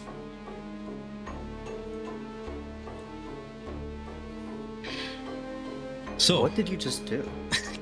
How did you convince the thing to leave the dragon egg? I told you I'm very useful and very persuasive. Uh-huh. I inspect him for tentacles. roll me insight. Oh, well, sure, why not? Well, he looks like a pale walking corpse. He doesn't quite possess those awful thermoposis symptom you might have read about, what with the splitting lips and the sprouting of tentacles for tongue. He's just creepy. Just go with it. Yeah. What's the minor illusion We for? can- Oh, I'm just gonna say, oh yes, of course, my tentacles. And I'm gonna have some come out of my mouth for a second and then dismiss Yeah. them. I told you, I'm fine. I am basically perfectly normal Do not for the mind. most part. Yeah. 75%. Now, you guys have a way of egress? Do you have an exit from here? Yes, we do. We found a way out. Almost immediately after we entered the obelisk, thankfully. And Namek, how are you doing with the fire, man? He's having fun with it. Burn it all! What a We miss. are leaving. That makes just making sure that Rowdy you guys 5000. don't leave behind any of those monstrous tadpoles to become, what do you call the big boys that, when left alone, eat each other, and one of them becomes a super one. One of those. Yeah. Yeah. Gizmo, do you mind bringing that thing with us? It's evidence. It would not be my first choice, no. Damage Fine. just goes, you could just cut off his head. Yes, that's fine. It will be the head then.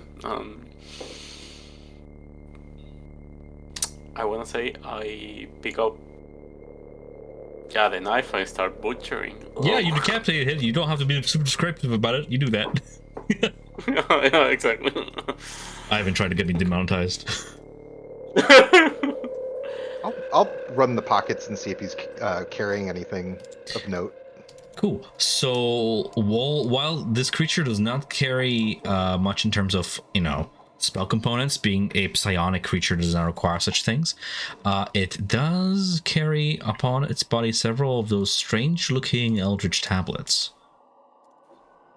As you sort of caress your hand over them, images flash in your mind. Eons, years of research into all sorts of total species and flora and fauna, trying to study the planet first from afar and then from a little bit closer. A plan, a grand design to infiltrate various societies, spies in various cities planted to feast in the shadows, all the while gathering intelligence to prepare for a massive invasion one day. From time to time, these invasions will be forwarded by adventurers such as yourselves, forcing the mind flayers to take shelter within the bowels of the Underdark until they can surface once more. Okay, I Yes. take that. Cool. Evidence of corruption within Grecostuch. With that, you have put an end to it, retrieving the egg while you're at it. The way out, we can expedite if you wish to so, one way or another, to sort of carry on from returning to Grecostuch. Does anybody need like an IRL break for water or anything? Not really, not me at least. I'm good for now. Sounds good. I'm gonna get a cup. It's gonna take me like 30 seconds, so I'll be right back. I just need some water from all this narration also. You guys can discuss do your the plan. Yeah. Just I don't have my seal on. Well, with that week-long rest from the pool, Eric is more than ready to keep on going. Find Droki, finish up I think Droki's finish up like the rest of our missions. good and gone. We may find No him. shot. I think we No, can I find- mean that boy gone. As in dead? No, like he's just that guy like vamoosed out of here. And then we I mean, where could he? Where went could he through have gone, here. realistically? Realistically through the rest of the tunnels and back to Oh, wherever. well, yeah, that's what other- I was saying. We should. I was saying that when we get out, keep looking through the tunnels to try and find Droki. Been hours, probably gone, but okay. Yeah, I mean, he may be even in the city. He goes to the city. Why not look for him? Yeah. All we needed was just to know what he was doing and get information and about the Grey Ghost and what's going on and everything. Which That's we not did. what we needed. What else do we need? Him alive. What was her face? Black Skull. The Black Skull wanted us to capture Droki, either dead or alive. Because Because she believes he He is was yes. responsible of corruption in the city. and you guys have found out that Yes. I'm just- There is corruption. stream of thought, like That There was a purpose was caption the joking, main you guys- source of corruption. But what you do next is your choice, really. How would you like to proceed? As we are making our way back to the teleport room, I'll ask kindly of Tamek to put everything to the torch. Nope. We jump out through the portal. Everybody Yeah, I don't agree? think there's anything left here for us. Yeah. Okay. Got our trophy. Alright. We have 2 tadpoles, so I'm gonna dress an elf in the room. Hmm? For one reason or another. A resonance strong, which to somebody like self would just radiate like almost like a stench or a very strong smell. It's that detectable. A aura coming from Gizmo's pack, which through everything you guys have been through, all the harrowing events of the ship and discussing things you witnessed and the near-death experience, you guys feel great. Elation, happy, motivated, energized. You should be exhausted, you should be bruised. But no, something is keeping you going, and it's coming from Gizmo's pack.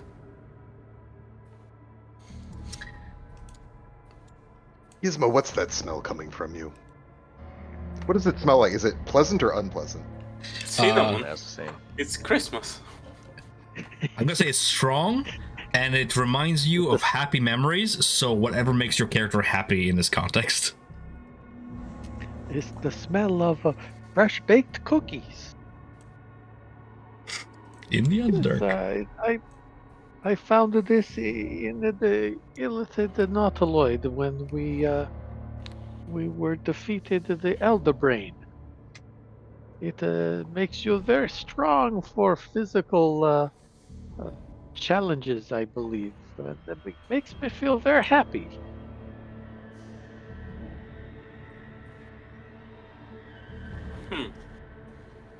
Sorry, I'm reading it one sec. Yeah. Yeah. This one. I just want everybody in part to be aware that this is a thing, because I did introduce it like sort of through RP because he was investigating the dungeon and found some stuff. Yeah, and then we just kind of picked up at the beginning of this adventure, or sessions. So is this like always on? Like he just always Yes. has like a 30-foot radius? Goddamn. Goddamn. Can we tell what it's Advantage. doing? Yeah. Like, do we feel You- dumber around it? Not dumber. You feel elated. We feel elated. Yeah. We feel drunk. So the intention here was to give it further study once we had some downtime back in Grackle stuff, which we didn't Mm. kind of. Well, at this RP point, out, you guys so- would have had some time to rest between Cyrog and the descent. Would you like to have said that your character would have investigated this object and have gotten to know it better? That is in your hands. I'm totally down with that. I was gonna say if that makes sense that we would know all of this full content about the object by now, then There's no reason for you not to. definitely would have. Mm-hmm. Okay. So I guess we have to be very careful around anything that can cause a damage to our brains. But it's got some pluses and some minuses.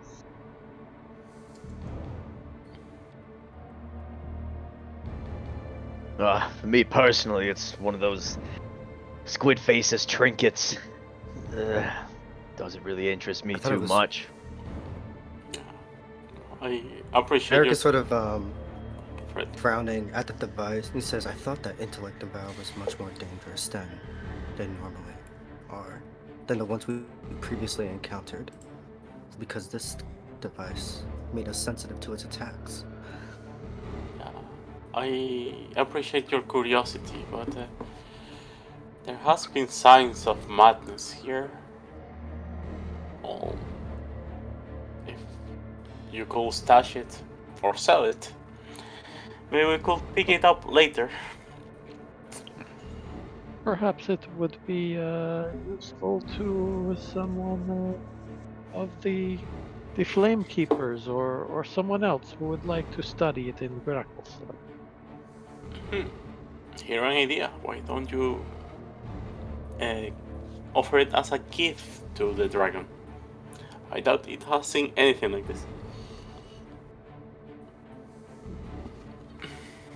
If you want to sell it or trade it, that sounds like a good idea to me, but keeping it on you at all times, with the madness that is growing day by day down in the Underdark, it's more dangerous than anything else. Oh, but if it's his, it's rightfully his. He makes that choice. I did feel a little bit stronger. I don't want to cause anybody any harm. Perhaps we find somebody who would like to trade us for it, or give us some sort of other item that they might have. Yeah, we can look into that when we get back. Okay. All right. That's the good decision. Would you like to proceed on out of here? Yeah, I say we bail from here. Okay. Sounds good. Without, Fine by me. yeah, with that out of the way, then, emerging from the oppressive depths of Whirlstone tunnels, we, the group, find ourselves once more in the stifling embrace of Krakostuch. Do everybody have vision of this grandiose map? Mm-hmm. Yes. Yeah. All right. Yes. Let me put some Krakostuch music on. It's been a while since we've been back. I told you, Nick. I told you it was gonna be like 6-7 sessions in Whirlstone. Yeah. That place is huge. But, all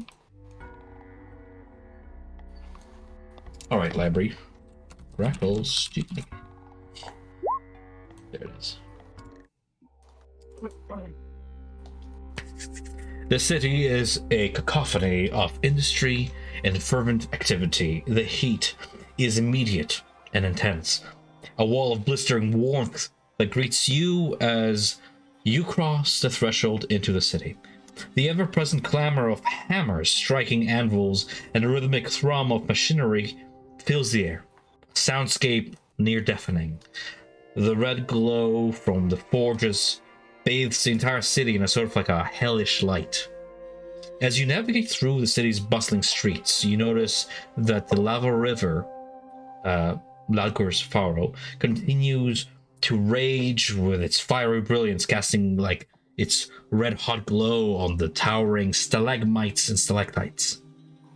Despite the city's pervasive fumes, the sense of urgency and accomplishment does propel you forward. The oppressive heat and glowing smoke serve as a backdrop to the success of your recent endeavors. As you make your way towards your quest givers, I would imagine, yes? Yes. The clang of the city seems to be almost celebratory. A discordant symphony to mark your return. So, some of you guys are new to the city. Ask questions away if you have any. And if you don't, where would you like to go? I will say first for the keepers to get rid of the egg. Yeah, agreed. Go to the Mhm. keepers first. And Thembertrud's are the keepers in the cavern? Is that where they are? They're in Thembertrud's, cavern. Yeah, and I was It's gonna where ask, the dragon lives. did we find Nerak? Or was he in gloves? Narak is in tow with you, having been kept in a watchful guard's eye under Glabagul.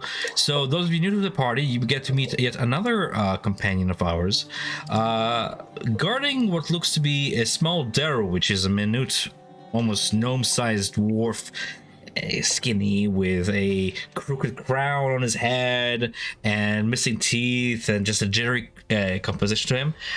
This a creature they call Narak that they've captured here is being guarded by Glabagul, who is a gelatinous cube.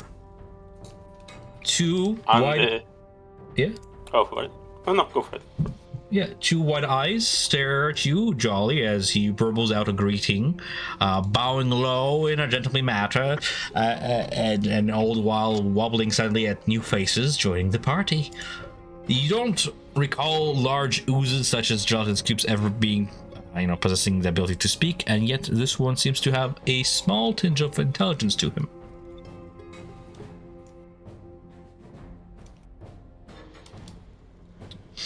Eric will introduce him. He gestures towards Glabagul. Says, "This is Glabagul. He's a great friend of ours and a great companion. He helps us sometimes with various things." I'm gonna be an adventurer one day. Glabagul, Yes. You're one we're on already. the way there, my friend. You have a dagger. Where is your dagger? From the core of him, he blubbers out a dagger that he sort of holds in one of his pseudopods, loftily up like a knight's sword.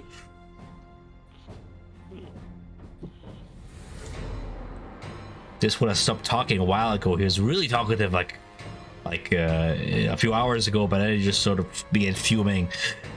Hi, Mr. Talks. But nonetheless, he has kept the rock safe, which is just another piece of evidence for you guys to hand in should you wish to. I suppose we'll have some How does the time. rock look? Is he Like you left is him? he like mentally exhausted? What do you mean? Like I'm wondering by if like Glabagul's- I'm wondering if he like if Glabagul's been like just mentally torturing him Yeah. with the conversation. Yeah. He's just sitting there with like his He was ears already plugged. going He's more like, mad. just get me out of here. Yeah. Yeah. I'll do whatever. So, Oh, with he ate Narak, the companion alive. yeah, with Narak, the leader of the demonic cult that has sort of led the West Clef district's, demonic cult influence, captured and in tow with the group, you guys will make way toward Thumshot's cavern, a large cave entrance at the mouth of which rests a building where the Keepers of the Flame make their base of operations. As you guys enter and are greeted by fellow apostles of Gartakar dressed in their red and gold embroidered cloaks with their hoods over their heads and their braided white beards, they inform you that the Gartakar, along with others, have left for the Deep King's hold to hold an audience with the Deep King regarding rising corruption in the city. There appears to have been some development since you've been gone. You may be given a pass, should you need it, to enter the Deep King's hold, and they can escort you there should you wish to, see Gartakar there head on your quest at the hold of Deep King, which is not that far, it's barely across the district. They're very much excited. To see the great Deep Mhm. King. That's an honor. You should be privileged to see such a person. Indeed. Not often kings go out of their way to talk to In fact, I think your uncle members of their is among the consuls well there, Bazarak. He's been summoned too, being led and whatnot. You telling me my uncle's there? Hell yeah. Yeah. You ought to see him. Old Rockford. Old Rockford, old Greyman. But you got the egg in tow as well, right? You have retrieved that, says the priest in the red robes. Aye, it's all here. All in good shape, too. In good shape. That's good. And I believe you guys have kept it all discreet, right? Not a word to anybody, including that worm. No, Referring to but yeah. we need to tell something to the worm. What happened? Not everything, but Oh yeah? What's that? He pulls his arm. Clear defensive. I'll show him the mind flayer head. I think this should satisfy his curiosity. Alright. Just keep it on down low regarding the egg and whatnot. You would be mighty mad if you ever found out about any of this. You see, the egg is something of a fallback plan of ours in case things go awry. But, nonetheless, I'm Australian now. Nonetheless, he says. Just a drift in the accent, just all over the place. The dwarf informs you that your due reward will be ready for you to collect once you leave Grecostuch. You get a choice out of two. For returning the egg, either a piece of male armor made from dragon scales, which would be very powerful to resist flames and such, as well as withstand against the very creature from which the male armor is made from. Should you ever oppose a worm of the fire and flame, a red dragon, you will gain certain immunities to some of its traits, like its breath attack and such. And it is, through magic, able to detect such frightful enemies from miles out, sort of honed into their very vital essence. This is the dragon scale male, or they offer you a bottle of the wormsmith's own breath, bottled in crystal. Another magical item that's quite powerful. I believe Ivan's character even encountered it at one point in the market, sold by these priests. Giving you guys an option whether, I don't know, if we don't have anybody here who can wear the scale mail for any reason. Yeah, can anyone wear scale mail or want it? Mm-hmm. So, Gizmo could wear it. I would not presume to lay claim to it just joining the group. But I'm inclined for the bottle. It's more flexible, I think. It's like it creates like a fog cloud, for example. So I like the idea of I don't know, having being able to hide in suddenly. Slag. What exactly does the bottle? I'm looking it up as we speak. It is essentially a ever-smoking bottle, essentially. Okay. Own breath. Boz had an uncommon magic item that he took. With the rest of his money he had from Cyrog. I don't know if I was allowed to take this over or not, but I had the potion of fire breath. No, it's much rarer than that. Last time you spoke to the merchant, which I'm gonna say is in the room as well, in case you're curious. It is. I think I found it. A second.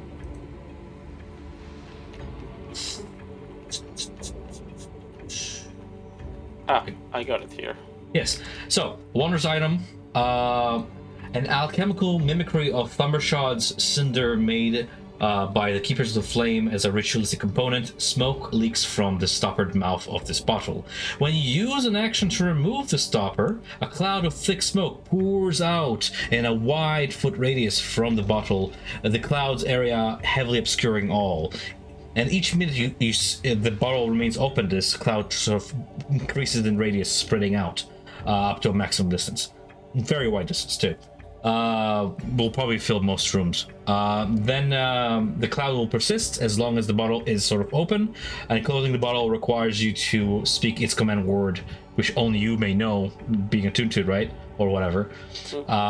Once the bottle is closed, the cloud then disperses over like minutes, so it takes a while. Mother Wind does affect it, and the creatures that are not immune to Grakulong might actually get Grakulong from inhaling this fume, this being an object of Grakulstuch. Poisonous cloud of ash and smoke. Reusable. I think that And the might other be a good one option. is Scale Mail sounds that's pretty fire awesome. resistant. Dragon scale mail. I don't know why picture's not posting. It's very Someone- annoying, but yes. If someone can benefit from the scale mail, I think that's a better option. This Okay. fog cloud basically is like a giant darkness spell, essentially. But Yeah, if- the only thing is that we're affected by it too. So If you Um, choose to be, same Heavily thing as with. obscures Okay, everything. I need to stop talking. Sorry, I'm gonna mute myself. But if you guys change for a breastplate, we're gonna have a problem, okay, guys? A scale mail, everyone then? I like I'm the saying bottle, if but if somebody- someone can benefit from the scale, I mean, go If someone for it. can- You do get immunities to some of the red dragon stuff if we ever encounter one, or get to know where frightful creatures are too. Or frightening creatures. Okay, that's fair. Right, well that's if someone, Gizmo, you said you could wear it? 100%. I can With wear it. Susan. I'm currently wearing a breastplate, so and Oh. if I have magical scale armor, I can't infuse a magical armor with any other protection. So I can wear it. Like, I Yeah. use medium armor, so that's the one I use. Self can wear it too if need be. So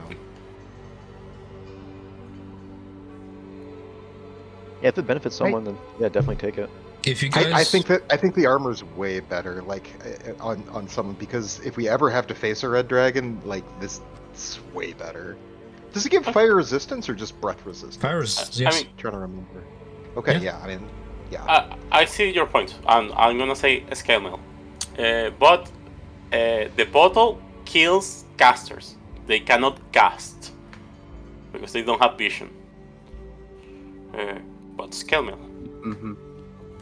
The choice is yours. Yeah, The go reason why I scale mail. said you guys can pick it up on your way out, because we'll have a whole session or two before you guys escape Graikokstuch, right? So Okay. this will give you guys time to really decide. You don't have to make a decision now. Both options are laid out, and you can pick it up from them on your way out, or now. The choice is yours. It's just Yeah, let's do it later. Like we can do it overshot. But I fully inform you of what those items are capable of as gifts from them. But if you collect this reward, I mean, it's a little bit too late now, but you know, maybe it's not. You can still escape with this egg. You will be forfeiting the egg forevermore, essentially. Wherever they're gonna stash it, it's gonna be gone the egg? forever. Okay. My egg, I'll miss you, little chimuelo. Yeah, no little dragon.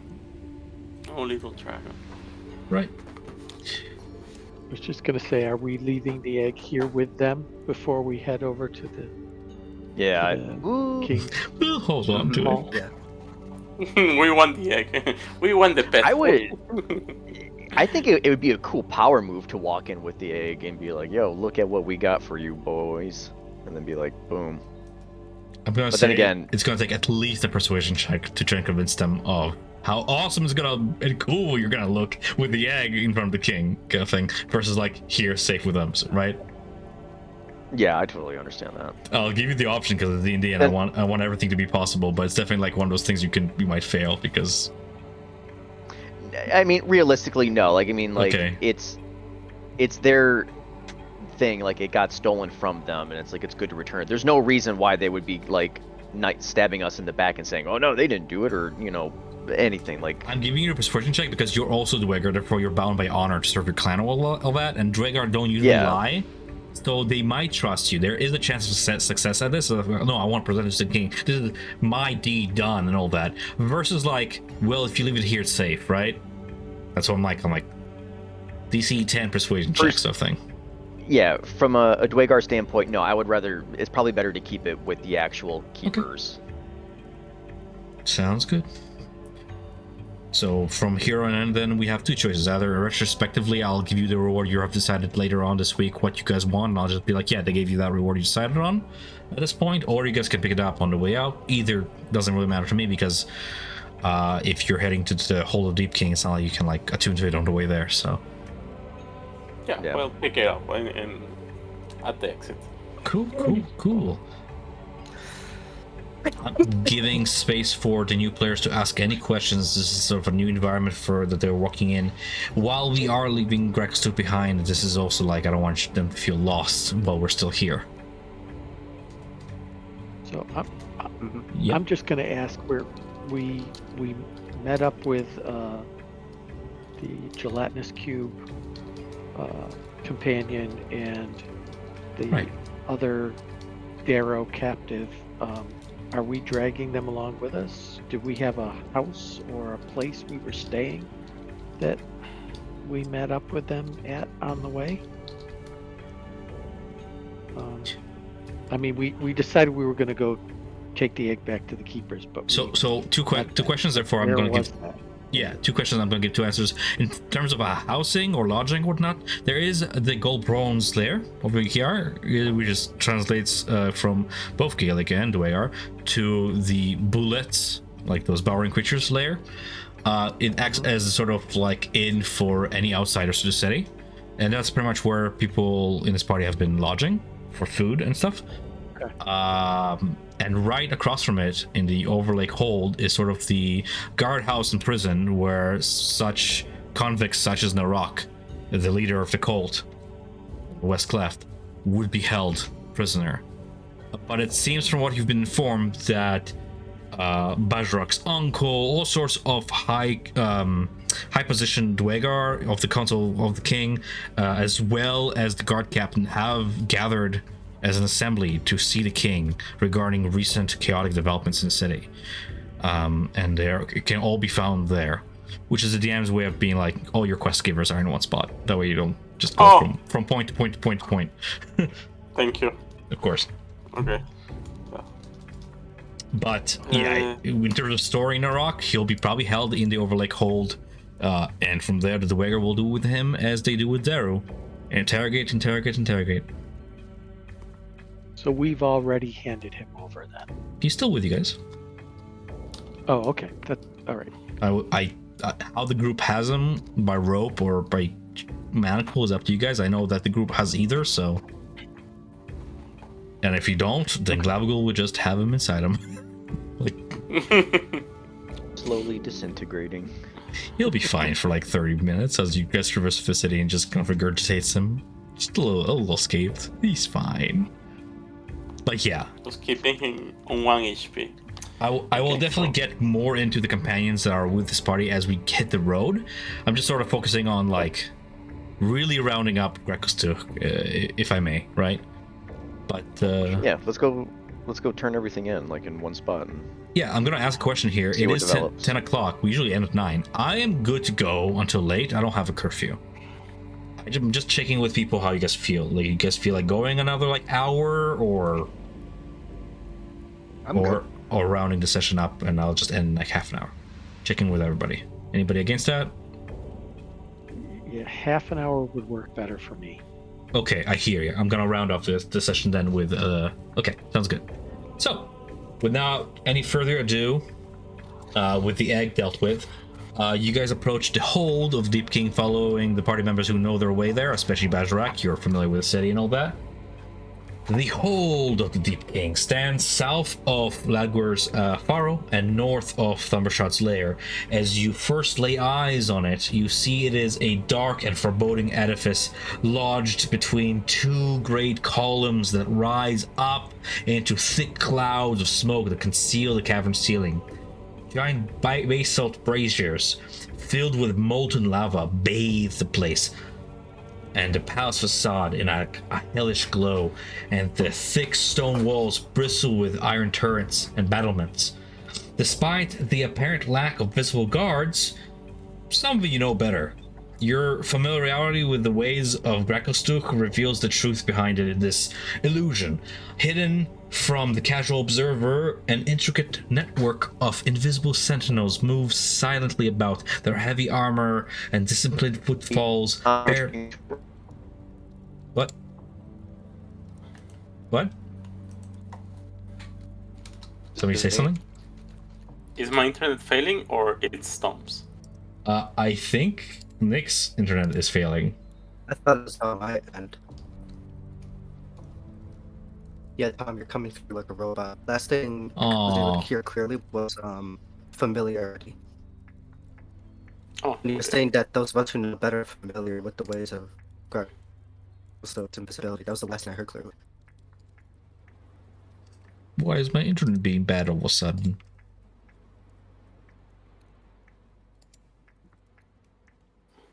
Tom, freaking oh, it's not only Tom. More people too. Is Discord? Nick, are you there?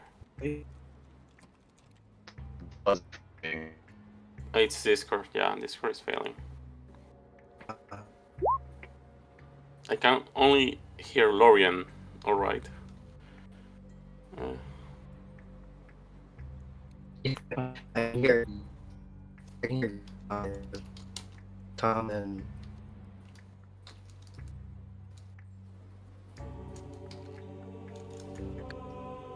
Hello. or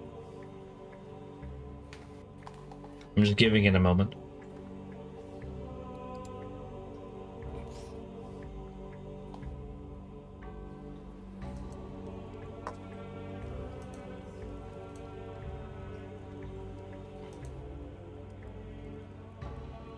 Hello.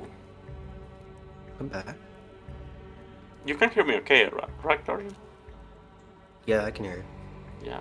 I cannot hear the other guys. We're It's back. weird. And we're Okay, back. cool. That was Discord. The server was like being like rebooted or some shit. Yeah, something happened. Yeah, it was global. My friends were messaging me like, do you have like problems with Discord? I was like, yes. Okay. And just gonna wait for everybody to return. Okay. yeah, it seems like dropping out and dropping back in worked here. So Yes. So I'm sure the entire globe did that. A lot of users dropped out to help the servers recover. Anyway, we're back. So what was the last thing you guys heard me say? Essentially, what I wrote there in chat. Nothing. Yeah, what you wrote there in chat. Despite the apparent lack of visible guards here in this hold of the Deep King, you guys know better.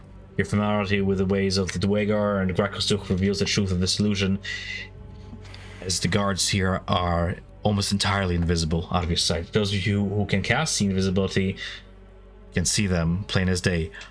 A battalion, legion, hundreds of troops lined up in perfect rows, marching to and through, guarding this place. As your gaze, Ivan, as your character's gaze meets theirs, they look back at you. You see one approach, still invisible and then uncloaking itself, holding a large halberd with a wicked edge. One of the Dwegar guards, in its heavy, dark iron armor, asks you to present forth some sort of a pass or reason of being here. Which some I showed them the signs of the Keepers of Flame and Black Skull gave us. Right. So, after presenting your pass and gaining entrance to the hold, you are escorted through grand corridors and past rows of stoic Dwegar guards, and you feel the oppressive heat become increasingly intense as you approach the throne room, indicative of the hold's proximity to the ever-present flow of molten lava, as I load us onto a whole new map. As we're walking there, Eric's going to course. turn to his party members and say, I hope this is obvious, but be very respectful in front of the king. Aye. Mind your P's and Q's. Wave politely. Baldur's Gate reference. But also Anyways. watch what you say in the shadows as well. As you just seen, we like to hide. Remind you that Alrighty. someone is always watching. and listening. You got it.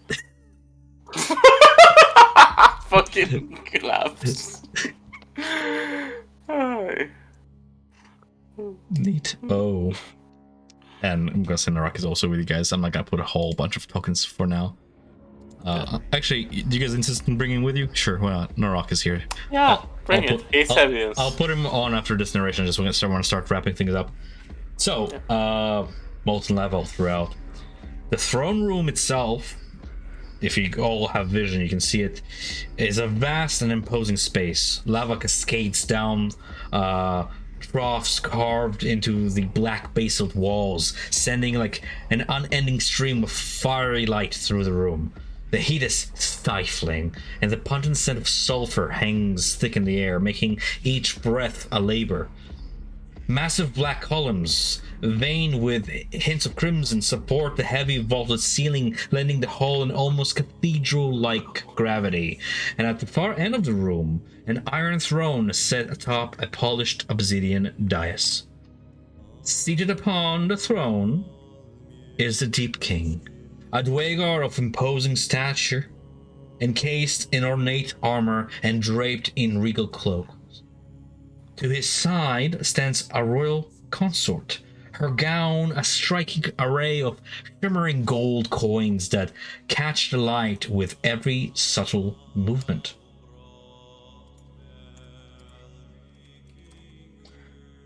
So, you guys can feel free to move yourselves, by the way, however you wish, however close you dare. Gabagool will go ahead as far as the edge of the stairs here. Okay. I am just... Okay, there it is. Yeah, cool. Yeah, let's approach him. Yeah, one by one here, as you eye the individuals that catch your eye, you see dominating the room is none other the Deep King Horgard V.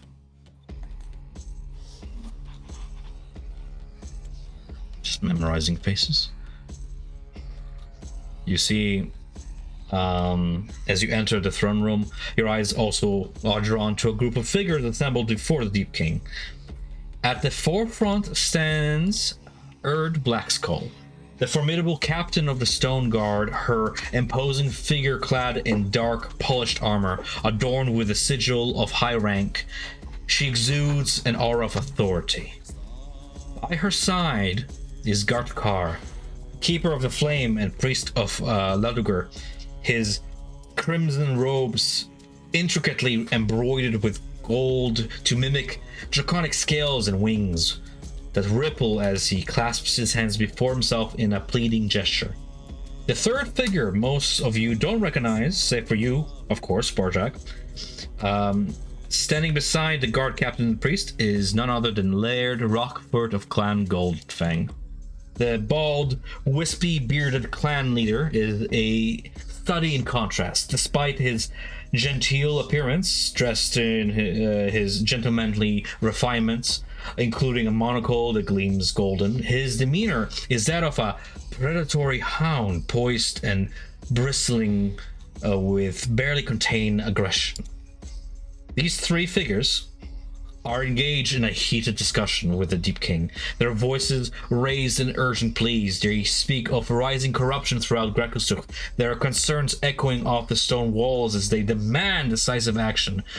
The tension in the room is palpable, yet as the discussion intensifies, the Deep King's disposition remains strange.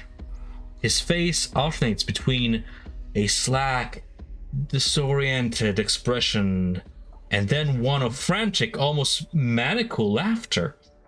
The once imposing ruler of Grekostuk seems to be caught in a bizarre, unsettling fit. His laughter is an unsettling sound cutting through the room's tense atmosphere like a jagged knife. You guys get to absorb the scene. I'll give you guys a moment to react to it. Seeing how we have Han on the city, we know the demeanor of the dwarf, and have seen madness. Is the king exhibiting madness? Suspecting of that, go ahead and roll me insight. 9.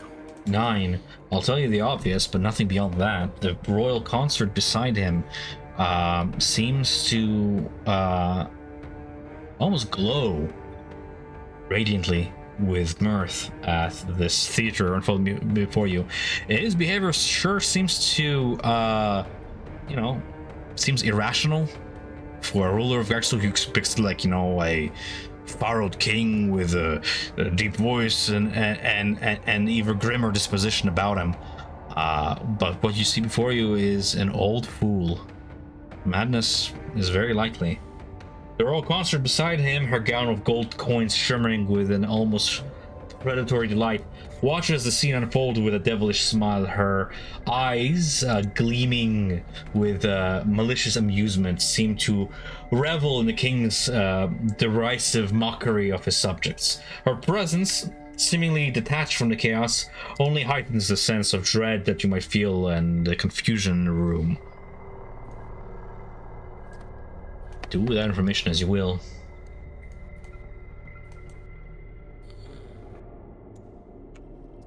Have they dropped the name of the woman, the consort? You feel frustration coming from Rockford as he addresses the king, pointing at him as he laughs at him, mocks him, and you catch the name, Shal.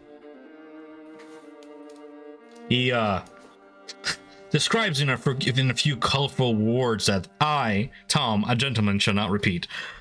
Calling her a lady of the night, softly speaking. Okay. This new consort you have taken under your wing, Shal. Shal. Okay. So Gizmo will speak in hushed tones to Bazarek. Is the king always like this? It does not seem right. What might not seem right to you on the above world, quite fine down here. He's been leading us. The city's strong. There's no crime. By me, he's doing a great job. No, I think he just likes to see people squabble. All the while in the background, you just hear like an old man's. You've never heard him make this sound before in your life. I don't think I've really probably ever dealt with the king. Fair enough. This is like your first impression Personally, of him. Yeah, he seems like yeah, yeah, Question. yeah, exactly. Like during the Eldrich tablet, the information it had, did it have like it say like there was like spies in cities? From what? Any sounds from the Eldrich tablet we found? Yeah. Not from what you picked up from the Eldritch tablets, no. No. Okay. Again, a lot of information concentrated into very sigils. If there was, you missed it. But more likely there just wasn't. Okay. I'm just picking.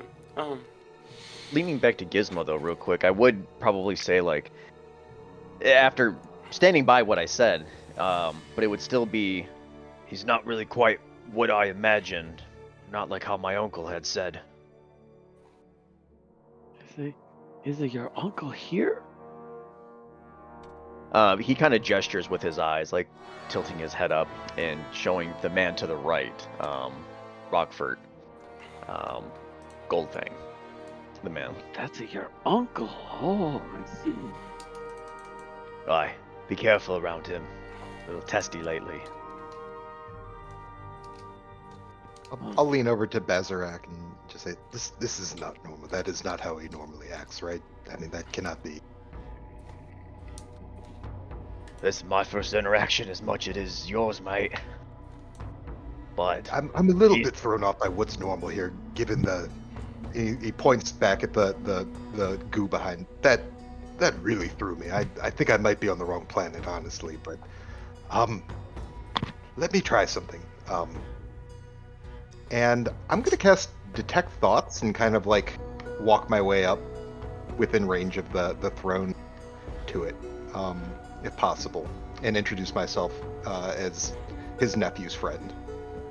For a moment, the gray gentleman before you turns over his shoulder and offers you a golden fanged snarl that, as he looks over his shoulder, and he catches the sight of Bazarek and just goes, and goes back to his argument. Does not seem to like being snuck behind, but, you're a creepy dude, you do you. Detect thoughts then, you don't need to prod the creature right off the bat. What do you get without prodding it? Because it's a big spell, I don't want to read a whole paragraph here, but... Yeah, basically it's just surface level thoughts without digging deeper. So I'd like to get close enough to the throne to try to see what's going on with the consort and the king. Sure. Prodding the king's mind, you find almost like a drunken mirth in his sort of mindscape. It seems that the more serious the situation around him is, the finer he seems to find it. Otherwise, there's very little concentration on a single thought. He otherwise has a hard time to almost care about anything that goes on around him. Very dismissive, not like any disposition you would have from a ruler, a strong ruler, such as these people might have, these hardy Duergar with the guards outside the city, the glory of it, and this person in power, something does not click. And then what else? Focusing upon shall. Yeah. I'm just looking to see what the spell does, because I don't use detect thoughts often. It's more just like whatever's present, like surface level thoughts on their mind, like what they're thinking about at the time, without having to make any type of roll or anything like that. You hear Shell's mirthful cackle in her mind. Delightful. Little playthings come to challenge me in my playground. How amusingly futile. Is the general sense you pick up.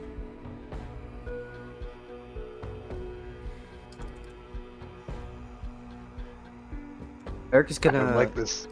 address the council members here and ask the Shao person, his consort, did she have any kind of reputation before she was selected for this job? Was she a spellcaster of some kind? And who you're asking this specifically? I was just reading something real quick. Eric was speaking generally to the council members that were here, these three guys. Nah, says Gartakar. Just not somebody who took on. He explained that she's just somebody he took under his wing recently at a concert of some sort. But he doesn't go into detail as he continues to sort of try and talk more toward the king than focus upon this fool of a woman, this nobody, when he's trying to convey his concerns to the ruler, to the king, who does not seem to listen, only mock him back in laughter.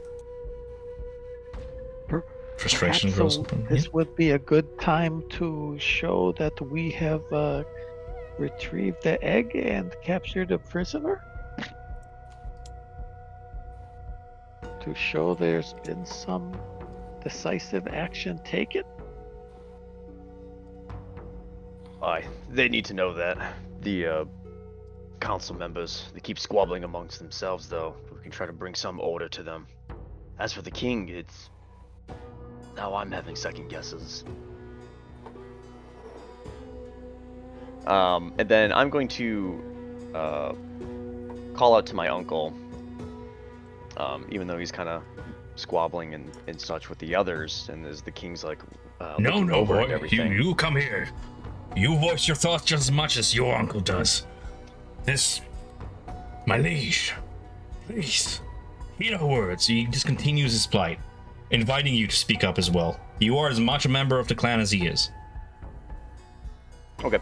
Well, for the sake of pleasantries and everything, he's still my king, so I'm still gonna take a knee and put a fist over my heart and chest and kind of pound it real Which is such a respectable gesture. This is a militaristic nation that a salute is met crisply by a salute back. But what you see the king do, this twirl of the hand and a gesture mocking you, is nothing like the king you would have imagined. Just like a little bit of a snarl under my breath, though. Be like, King and council members, I bring before you the others that have gone on the quest before us. They went to go look for the Darrow named Droki. And we've also recovered the Wormsmith's egg. Or excuse me, not the Wormsmith's, the other red dragon egg. We've also found out, yes, Correct, the Keeper's red dragon egg. And we've also found evidence of mind flayers working close to Gracklestuk, but they've been handled. And then I would have Isabel, if she wants to take the head out and kind of throw it at their feet. I follow, like, I show it. Not throw it, but show it. Lift it on the air. As the head lands before the king, he just sort of mocks your voice. He says, everybody is so serious all the time, grumbling away in their deep voices. Why can we not all just take a step back and realize things are not as bad as everybody makes them seem to be? You're going about slaughtering these innocent creatures. What is this? Some octopus that you fetched from Dark Lake Kabad now. And it's that aggravating. It's just like, I went through all this to be met by this foolishness. What does the consort does while Baz is telling this and showing the head? I mean, all the while, you know, we have a self here sort of read her surfer thoughts. You know, you think you can simply waltz in here and stop my machinations? I think not. She remains outside of thoughts, like silent, just mirthfully smiling. I mean, just look at that face. Yeah. She is enjoying every second of this theater. Eric is going to mimic the salute that Bazharek gave, thankful that somebody showed him an example of how they do it here in Gracklestuk. And he says, Your Majesty, we have things to report that are not appropriate for those outside of your council to hear of. Can you please have your consort leave the room? No. This discussion. This is nonsense. Shall hear. She's like my other half. What you can tell me, she can hear. I consider her my closest advisor. She provided me much wisdom as of late. And I've been feeling so elated, so unburdened. I was so concerned with the pettiest things. I trust her to bestow upon me the same wisdom as any single one of you fools. So, spit it out, boy. Or I'll have you thrown over to the lava pits. And then he grows really sleepy and almost nods off and goes, what we were talking about. Like, he's not of sound mind. I'm not going to be coy about this. Yeah. Dolph was gonna step up and basically say, yes, I agree, we all should calm down. And I'll cast Calm Emotions on the king. I guess 20 feet, I could probably get everyone in there. So, kind of a weird spell. If he is charmed, can he choose to fail? I don't know. You attempt to suppress the strong emotions of a group of people within 20-foot radius, making them make charisma saving throws. A creature can choose to fail a saving throw if it so wishes. If a creature fails a saving throw, choose one of the following effects. You can suppress the effect, causing the target to be charmed or frightened. If a creature is charmed, it is not of its own sound mind. It cannot choose nothing outside of what its charmer wants it to be. If, not to be coy about this, but if a certain customer is in this room watching you do this, because it is a verbal somatic spell, right? And they're a charmer who does not want the spell to go through, they'll probably have the charmee resist the spell. That being said, which is a perfect cutoff point. Verbal somatic spell, as you reach out your hand and you go through your gesticulations of a spell and try and calm emotion, whatever the words might be, Latin or whatever. Shell steps forth. No. You ruined it. You ruined my plans, and it was going oh so well, and you had to spoil it. Oh well. I still have plenty of tricks left to play. The king will get to roll a save as your spell goes off, but we will have to roll initiative. Seeing as I don't want to go into combat, we'll have to call it here a session. You guys, yeah, that's cool. Sharp as you are, reveal something sinister going on here.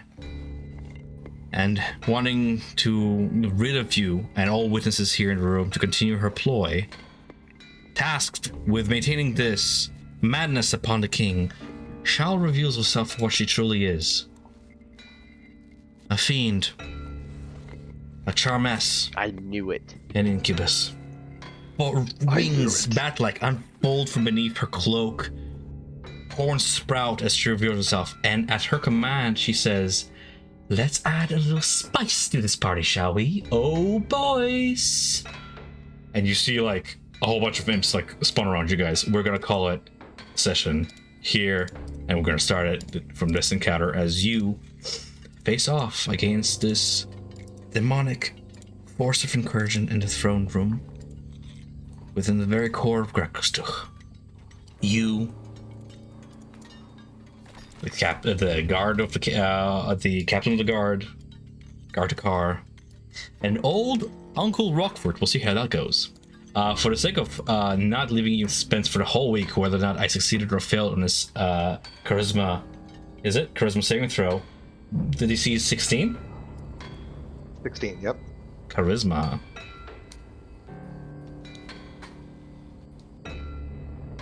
Do Wager have resilience again, which is an advantage on saving throws against poison, spells, illusions, as well as to resist being charmed or paralyzed, as well as to resist being charmed or paralyzed, but spells included. Okay, so that's fair. He's a king, and Shao is quite powerful. She's going to be using his best self to resist a spell, but it is a 16, quite the high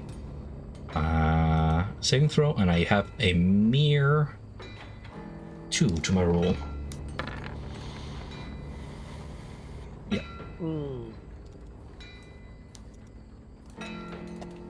As the king remains blackened,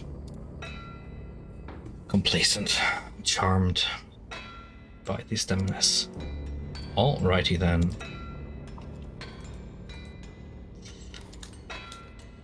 Ooh, I would.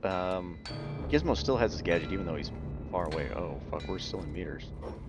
I'll change that, don't worry. Here. Oh, okay. You guys are already planning for next session, exciting stuff. I just don't want to go way past,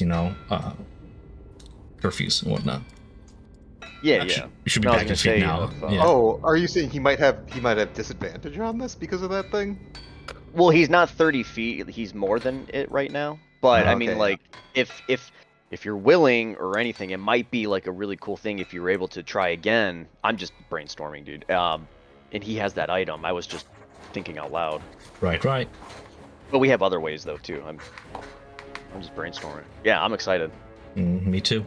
I would have loved to finish stuff, but it's running real late because we started late. I'm thanking you guys for staying that long with me, and apologize to the new players for this being a little bit of a here and there session, whatnot, with us wrapping up Grekostuch. But I hope you guys had fun nonetheless. It Oh, is yeah. fun. Yeah, thanks for the game. An Yeah, exciting start coming up, beginning of the session. So For sure. Is that token supposed to be that size? Yeah. If, Fuck, what is that? I didn't see that. a horde of imps. Shit. Tom, we're level 5. Oh my All right, gosh. boys, I didn't well- even see that. You'll be fine. They're just imps. look, that's okay. The gelatinous cube will take care of it. Nick and I, yeah, exactly, he'll tank it. Nick and I had a fun discussion today before I ruled the session. I asked him, Yeah, no, hey, I Nick, see do you that. think that if you're thrown 100 feet down onto, like, flowing lava, which is molten rock, it's still semi-solid a little bit, do you suffer falling damage along with the burning damage? Yes. Don't fall. I said yes. It's like when you fall into water. Water will kill you. Well, It's like hitting concrete. all jokes From aside, height, yeah. I'm excited. Actually, I had to look up lava Yeah, I'm- damage for I'm this stoked. encounter. Nice. Hell yeah. I'm just happy that Eric isn't brain dead. You're welcome. You and me, boy. You and Thank me. you. You're such a kind god. You're such... You should watch, or if you have time, go look at the Cyrog adventure, because the first section we had of that at the well, no, the first one at the end, everyone just got wiped. Yeah. And it my was those gosh. intellect devourers that basically got everyone. Okay, so tac. You know what's really funny? You guys put in rock in What? initiative. He's unconscious. He's sleeping. Let him What do you mean he's sleep. unconscious? He's bound. He's No, we moved him here. Yeah, we bound him. And... Yeah, drag him across the street floor like. Yeah, he's. This guy. Stool will knock King out, okay? Oh boy. I feel like Bo is Oh muted. boy, oh boy. I haven't heard from Bo in like a while. Body danger. He's here. Oh, I'm here. I'm here. okay, just contemplating things. Yeah. Okay. Yeah, we were talking about possibly getting the king under if we have Gizmo's gadget. Well, that, resonance, yeah. Yeah. And possibly another spell or something too that might help him. I'm out of second level slots.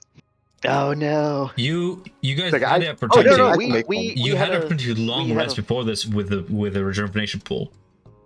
Yeah, Yes. but he cast 2 Okay. spells He just gets now. 2 spells already. Oh. Yeah. Level Yeah. 5. Yeah. Yeah.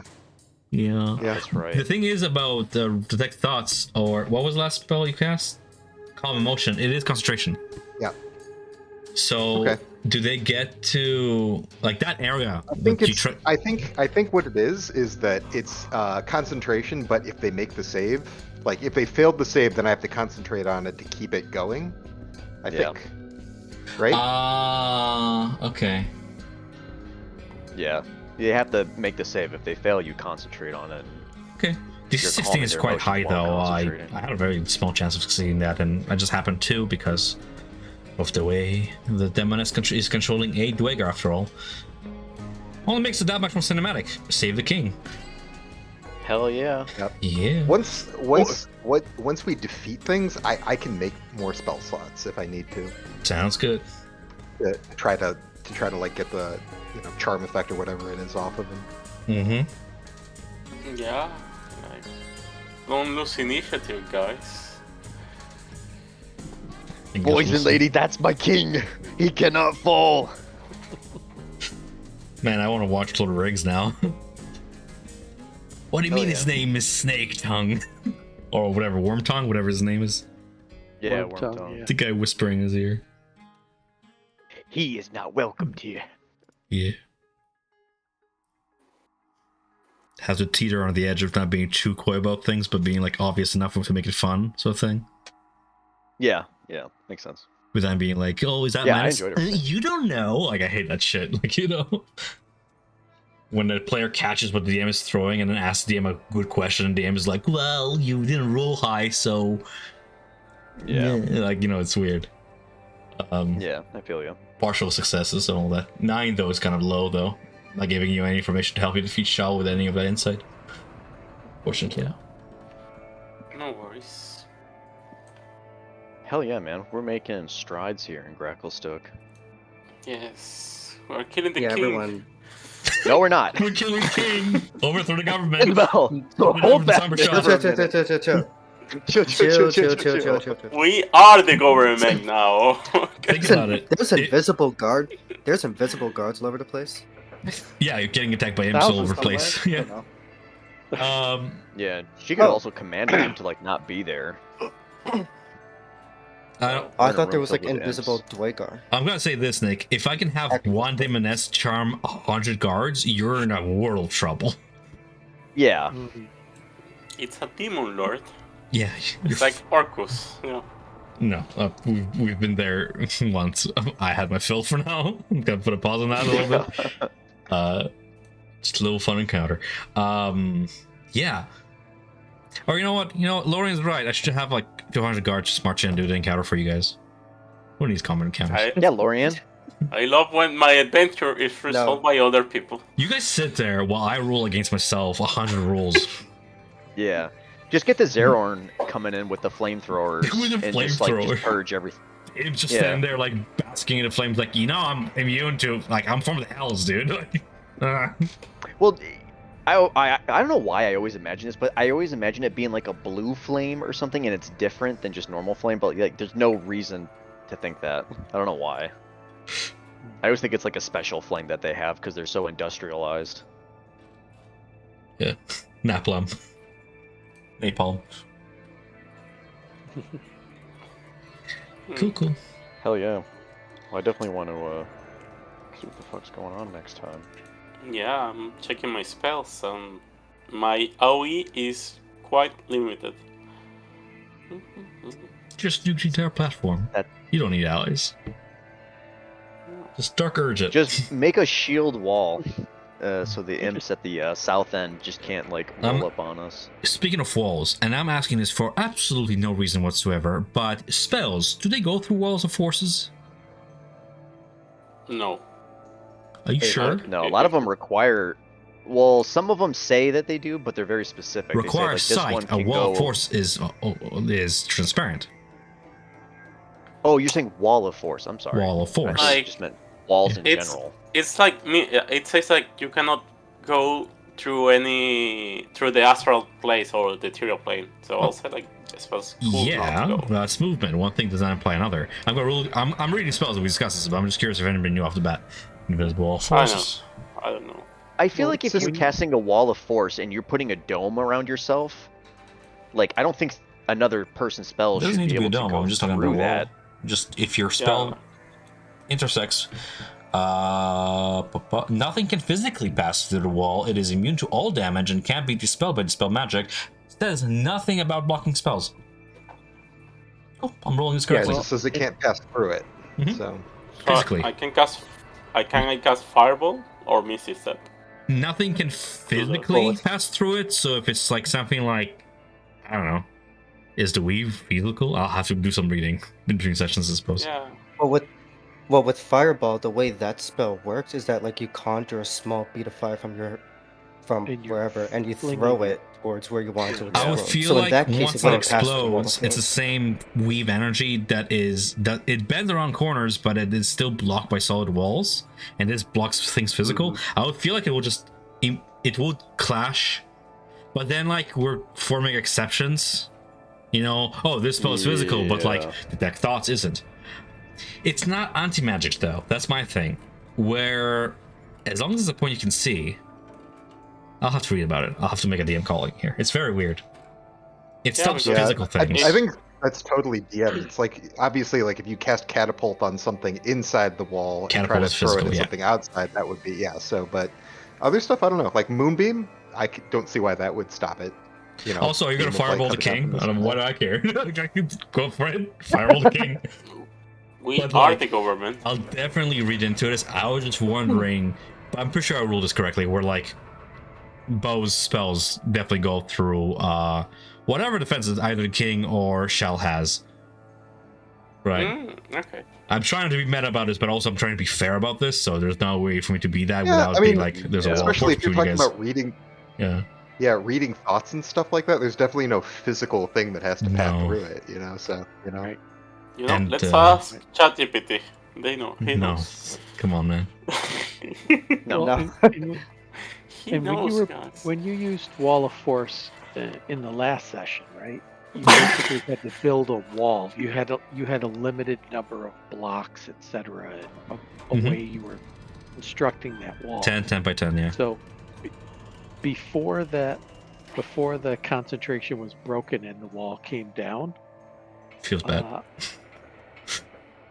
I mean, you should feel bad. Hold on. Was to use Misty Step to show up on the other side of the wall because that's not passing. But that's teleportation. That's not passing physically through it. Yeah. We're talking about like fireball, where it's literally like a projectile to and from. Like acids. So yeah. You go for elevation, right? So if the wall's 20 feet high, you shoot your fireball 30 feet up.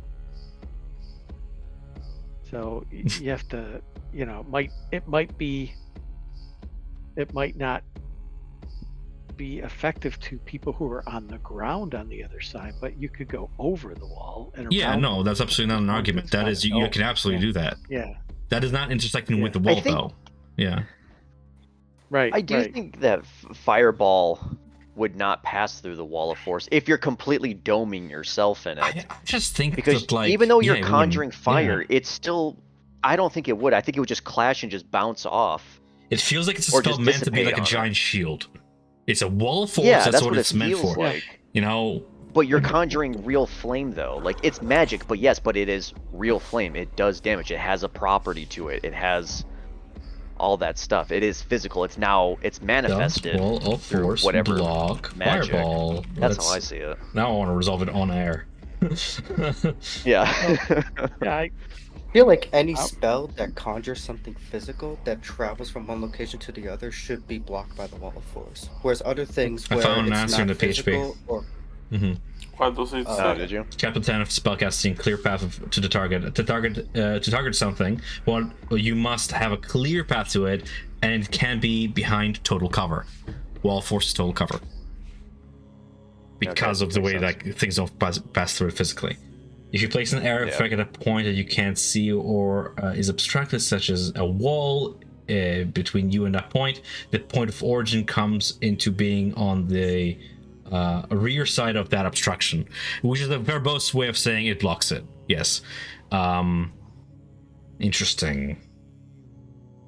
Okay, so question. Could I cast... Yeah. So if I wanted to cast a spell, or if anyone else wanted to cast a spell that was... that would make something manifest behind the wall, Like it a still summon. couldn't because it's total cover then? Because it's not Like, let's say you concealed, wanted it's not to just- obscured, it's just total cover because it's a shield from physical attacks. But you are correct there, where it's pretty vague. It just comes down to the Well, that's weird just a lot of warding of fireball with like, the 5e. bright streak, like, you know, from you to a point you point at, it streaks through, and then detonates you have where to it be able to reaches. see- You have to be able to see the destination. It's like the same question of like, can you can't cast through see glass? Through the wall of force. Yeah. Yeah. I mean, would it give you total cover though? I don't think it says it anywhere in the spell. It doesn't give you total cover. No, it doesn't say so in the spell. It doesn't give you total cover in the sense of like sight and obstruction, but it does give you it from like physical attacks from front, for example.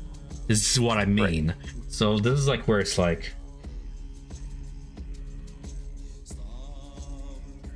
I have a whole week to decide. Cool. Yeah. I don't. In my case, I don't think spell should come true, but it's not my call. Yeah. Depends on the spell. Yeah, it depends on the spell because like if you can say. if you can see through it and manifest something within behind that wall, because it's just like, I mean, you know, Wall of weird. Force is a level 5th level, right? Sure. Yeah, it is. Yeah. So I can use BC Step and just get rid of it. Escape it if you put me in jail. Here's another thing that can I say something that's a little bit like it's above the table in terms of like it's written in the module. I know it. You guys don't know it, and I know, and you guys will never find out this information. Can I still like ask a question about it? There's a giant moth on my screen. Gross. Sure. The module does not say where the source of this wall is in this room. So I'm like, if you guys want to dispel That's it, hilarious. I'm like, I don't know how to dispel it. It's a curtain to protect the king. It just is. Like, what do you mean? Like, who cast it? It's so funny to me. I thought the king was capable of casting this spell. I thought, like, when you mentioned it, I'm when gonna you have first to like mentioned it, homebrew I was something. like, oh, I guess the king. I need to homebrew a I was source. like, oh, I guess yeah. the king Yeah. casts that every time he sees somebody that he's not familiar with. That's cool. He's got a pressure plate on his booty. So Yeah. every time he sits down on the Throne. throne. It's so good. It's the throne. Yeah, every time he sits on the I'm throne, gonna- it just fucking activates. It's like, That's actually so good. I like that. Yeah, he just yeah, puts it in you're his hands, fucking just welcome, dog. turn it. It's like a It Pope, shows. Pope car shield. It Yeah, shows fuck that yeah. you're the Dweger of the party. That's so good. I like that. Hey I'm gonna man, write we're that- innovators. Write it down. Write it down. Innovators done. Write that down. Write that And the down. individual wall force stands between the Deep King dais and the characters as long as the king has his ass in the throne. Alright. Cool, that's a good note. Hell yeah. I like that. Canon. Canon. Welcome with your players to shape narrative. I like that. All right. Cool. I was like, how are they gonna dispel this? How are they gonna get the king? Like, Shell could just chill there. Like, gonna leap the fucking chasm of lava? No. Alright, cool. I'm not gonna hold anybody back any longer. Thank you for joining us. And see you next week. I'm gonna go get some sleep now. Yeah, I'm gonna chill for a good. minute. Thanks for the game. Yeah, have a good one, guys.